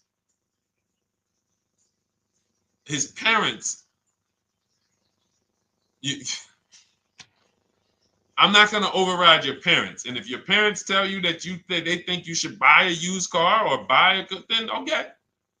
But I'm just telling you, when you see my daughter and you see my niece pull up in brand new cars and they have low payments and they don't have to worry about getting stranded on the road, hey, call the tow truck. Do we still have a warranty on this thing? So I would be telling, again, 8-year rule. Because if I've had young people in their early 20s who are like, I'm not even into cars. Like, I'm going to buy this and I'm going to keep this car. Like, I'll keep it 8-10 years. And I've had some people who they know when they get a better job, when they move to this, they're going to start a family. They're probably not going to keep the car 8 years. So it still goes back to the 8-year rule. Always, always. Most people should be leasing their cars. That's how I did very well throughout my 20s. Praise the Lord, because I did not have high car payments. I didn't have cars breaking down on me where I had to be like, oh man, couldn't get to work today. Not many 20-year-olds, 23-year-olds are keeping cars 8 years. So when you're putting them in used cars, you're really setting them up for failure in a lot of cases, compared to if they were just leasing, getting look, because some people be like, wow, are $300 car payments still out there? Oh yeah, they're still out there.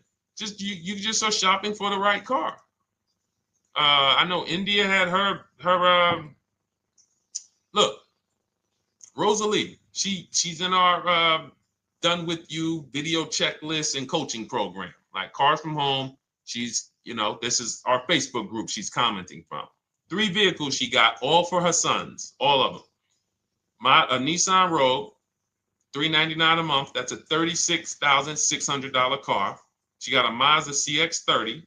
That's a $28,200 car. Payments $339 a month. $339 a month. And then she got a Mazda CX-50 for her other son, $40,000. On top, we haven't even talked about the equity and leases and selling leases and really maximizing her equity, because she said she got $6,700 selling 2 of the old leases. $6,700. Drove the cars for 3 years, had equity, bid it out, sold 2 of them, $6,700. You're probably like, Deshone, I didn't even know you could sell a lease. My question is, how much has that cost you? So when you're looking at investing in anything we're doing, be it my book, be it Shop with Deshone, our video checklist and coaching, be it our Done For You program, one thing that we do covers everything. Your first deal, if you're moving, you're gonna be like, shoot, I got everything I just invested back times 10. That's what we hold ourselves accountable to. Just her equity alone, she made $6,700 selling 2 cars. Didn't even know I could sell leases, and I just put $6,700 in my pocket selling 2 leases. Whoa. So $300 payments. Those would be perfect cars for young people. $339, that's with no money down. Imagine if she wanted to put another $2,500 down, bring the payment down to, $275. This is the way to be moving. And those of you who are getting this, are you getting this? If you're getting this, type some dollar signs. Who's getting this? Who's getting this? Type dollar signs in the chat. Who's getting it? Let's go. Who's locked in? All right. I see you, Mario. I see you, Dane. I see you, Terry Carter. I see you. Who's getting this? Who else is getting it? Who else is locked in?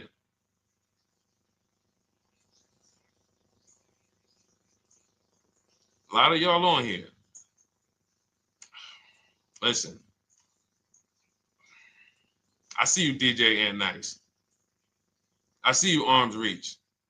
And I can tell the people that's locked in because they be like, all right, Deshone, you said you here for 90 minutes. I know we got about 3 minutes left. I'm hanging for this whole thing. I don't want to miss anything. Shout out to the people that are locked in. All right. Go ahead, Dolan. Should the out-the-door price include your trade? First of all, that's a curse word. All right. We're going to go back to that because I got out of saying that for a while. We do not trade cars. So you probably just popped in maybe about 30 minutes ago on the stream. We were talking about the 3 pillars of great car deals: who you buy your car from, who you sell your car to, who you get your loan from. You in order to get a great deal, a below market deal, you must get a great deal from each one, which means you bid out each one. I bid out, got multiple offers for who I was going to buy my car from. I got multiple offers for who I was going to get my loan from. I got multiple offers for who I was going to sell my car to. I bid out everything, therefore I got my great deal. If you bid out this, but you don't bid out this, and somebody you get an interest rate of 7.1 when you could have got an interest rate of 5.2, you lost $2,000. Depending on the cost of your loan, how much you're financing, you lost $2,000. Yeah, you did a bid on who you bought the car from, or you didn't bid out your trade, therefore you didn't find the highest bidder. You traded your car for 14. Another bidder would have paid you 18. You lost $4,000.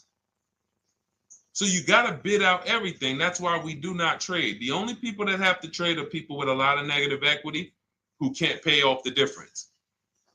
And that's why I am the reason for negative equity is not understanding leasing.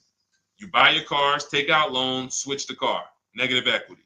It's literally the reason for negative equity is I should have leased, but I didn't. Now I have negative equity because I'm replacing this car with a loan still on it. So out the door price will not include your other car.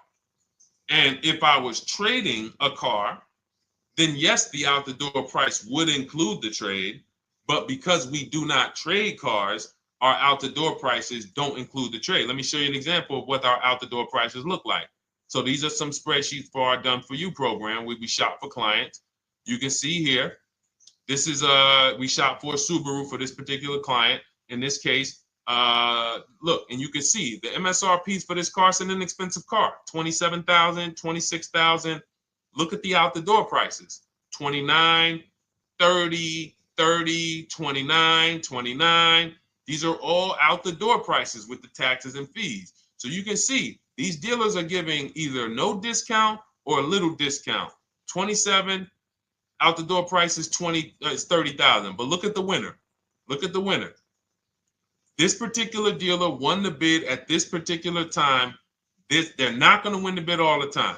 In this particular case, they needed the unit. $27,900 is the MSRP. Out the door price is $27,463. The out the door price is lower than the MSRP. How? Because they took off almost $4,000 in discounts. Almost $4,000 in discount. So every time you shop for your used cars or new cars, this is how you should be shopping. If you're not leasing, this is how you should be shopping. I'm getting multiple offers, out the door prices, comparing who gave me the best offer. Who gave me the best offer?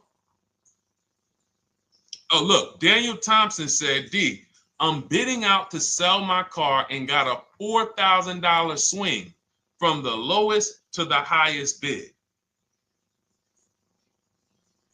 This is the people who you listen. If I can bring them on and have them talk, they would be talking to y'all about how different this is. I didn't bring you here on a Tuesday afternoon, or you're not watching this. If you're watching the replay later on Tuesday, or maybe, Wednesday morning, we go live at 12 noon, Monday through Thursday. So we replay the show just for everyone who missed it. You can send all your friends, family, go to Deshone the Auto Advisor's pages, watch the replay from today's show. But they know this is, I didn't bring you here to talk to you about hundreds of dollars. We are talking thousands of dollars at all times. There is never anything that we talk about that is hundreds. Let someone else talk to you about how you can save a couple hundred more per month. We might be talking about hundreds per month. That might be the only time we're talking about hundreds, $200 per month. But other than that, which equals thousands. We're not here to figure out how we're going to save $50 this month. No, this is big, huge money. So thank you, Daniel. Thank you for tapping in with that information. So, all right, listen, guys.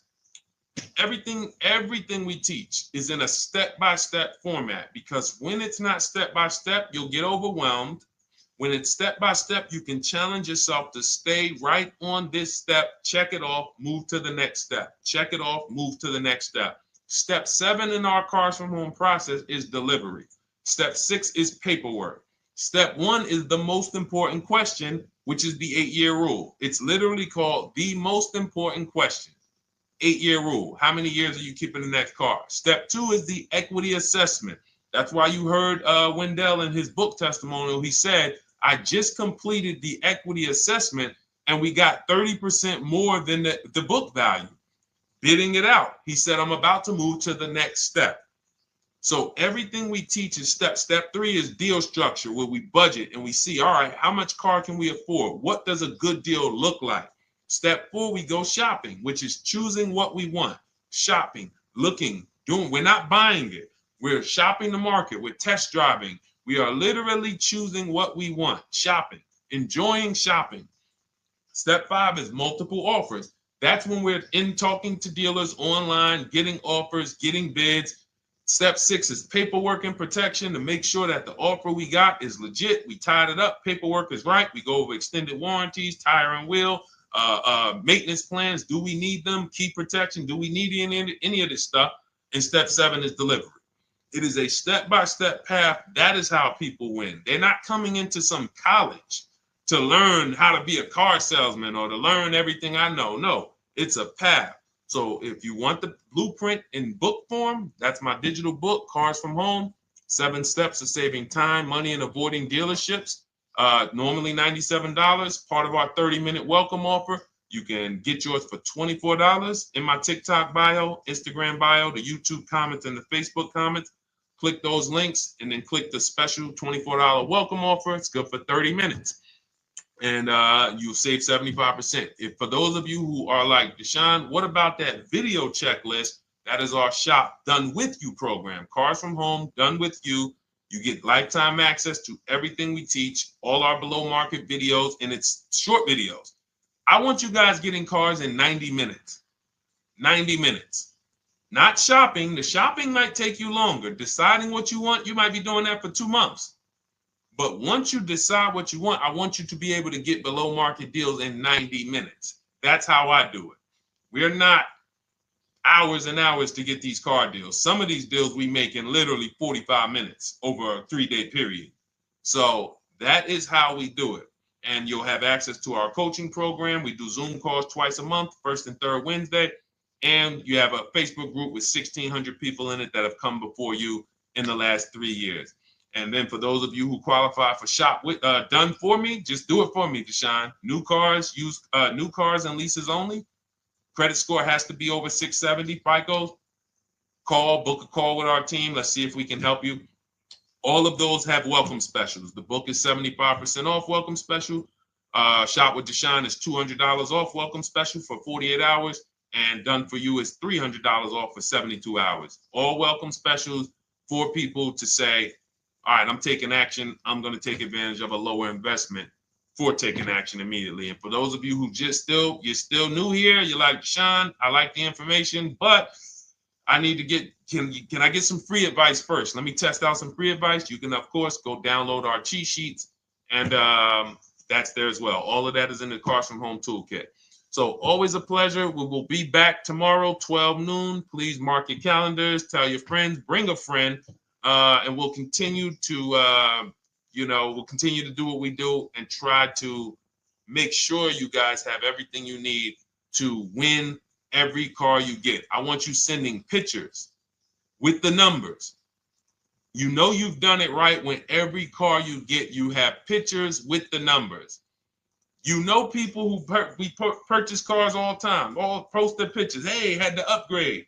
Oh, just got this. Hey, had to treat myself. Oh, watch it now.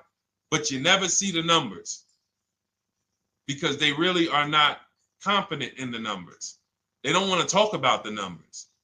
Everybody who shops with us, whether you're getting our book, whether you're using our stuff, and sometimes people who they piece together my social media videos and they'll get it done. But they are sending the numbers. Look at what I paid for this car. Not only did I get a great car, but look at the deal I got on the car. That's when you know, all right, you understand this thing. All right, have a great day, y'all. See you tomorrow. And if you couldn't make the whole broadcast, feel free to watch the replay. We'll be replaying it throughout the day until tomorrow's show. All right, have a great day, y'all. Thank you. God bless you.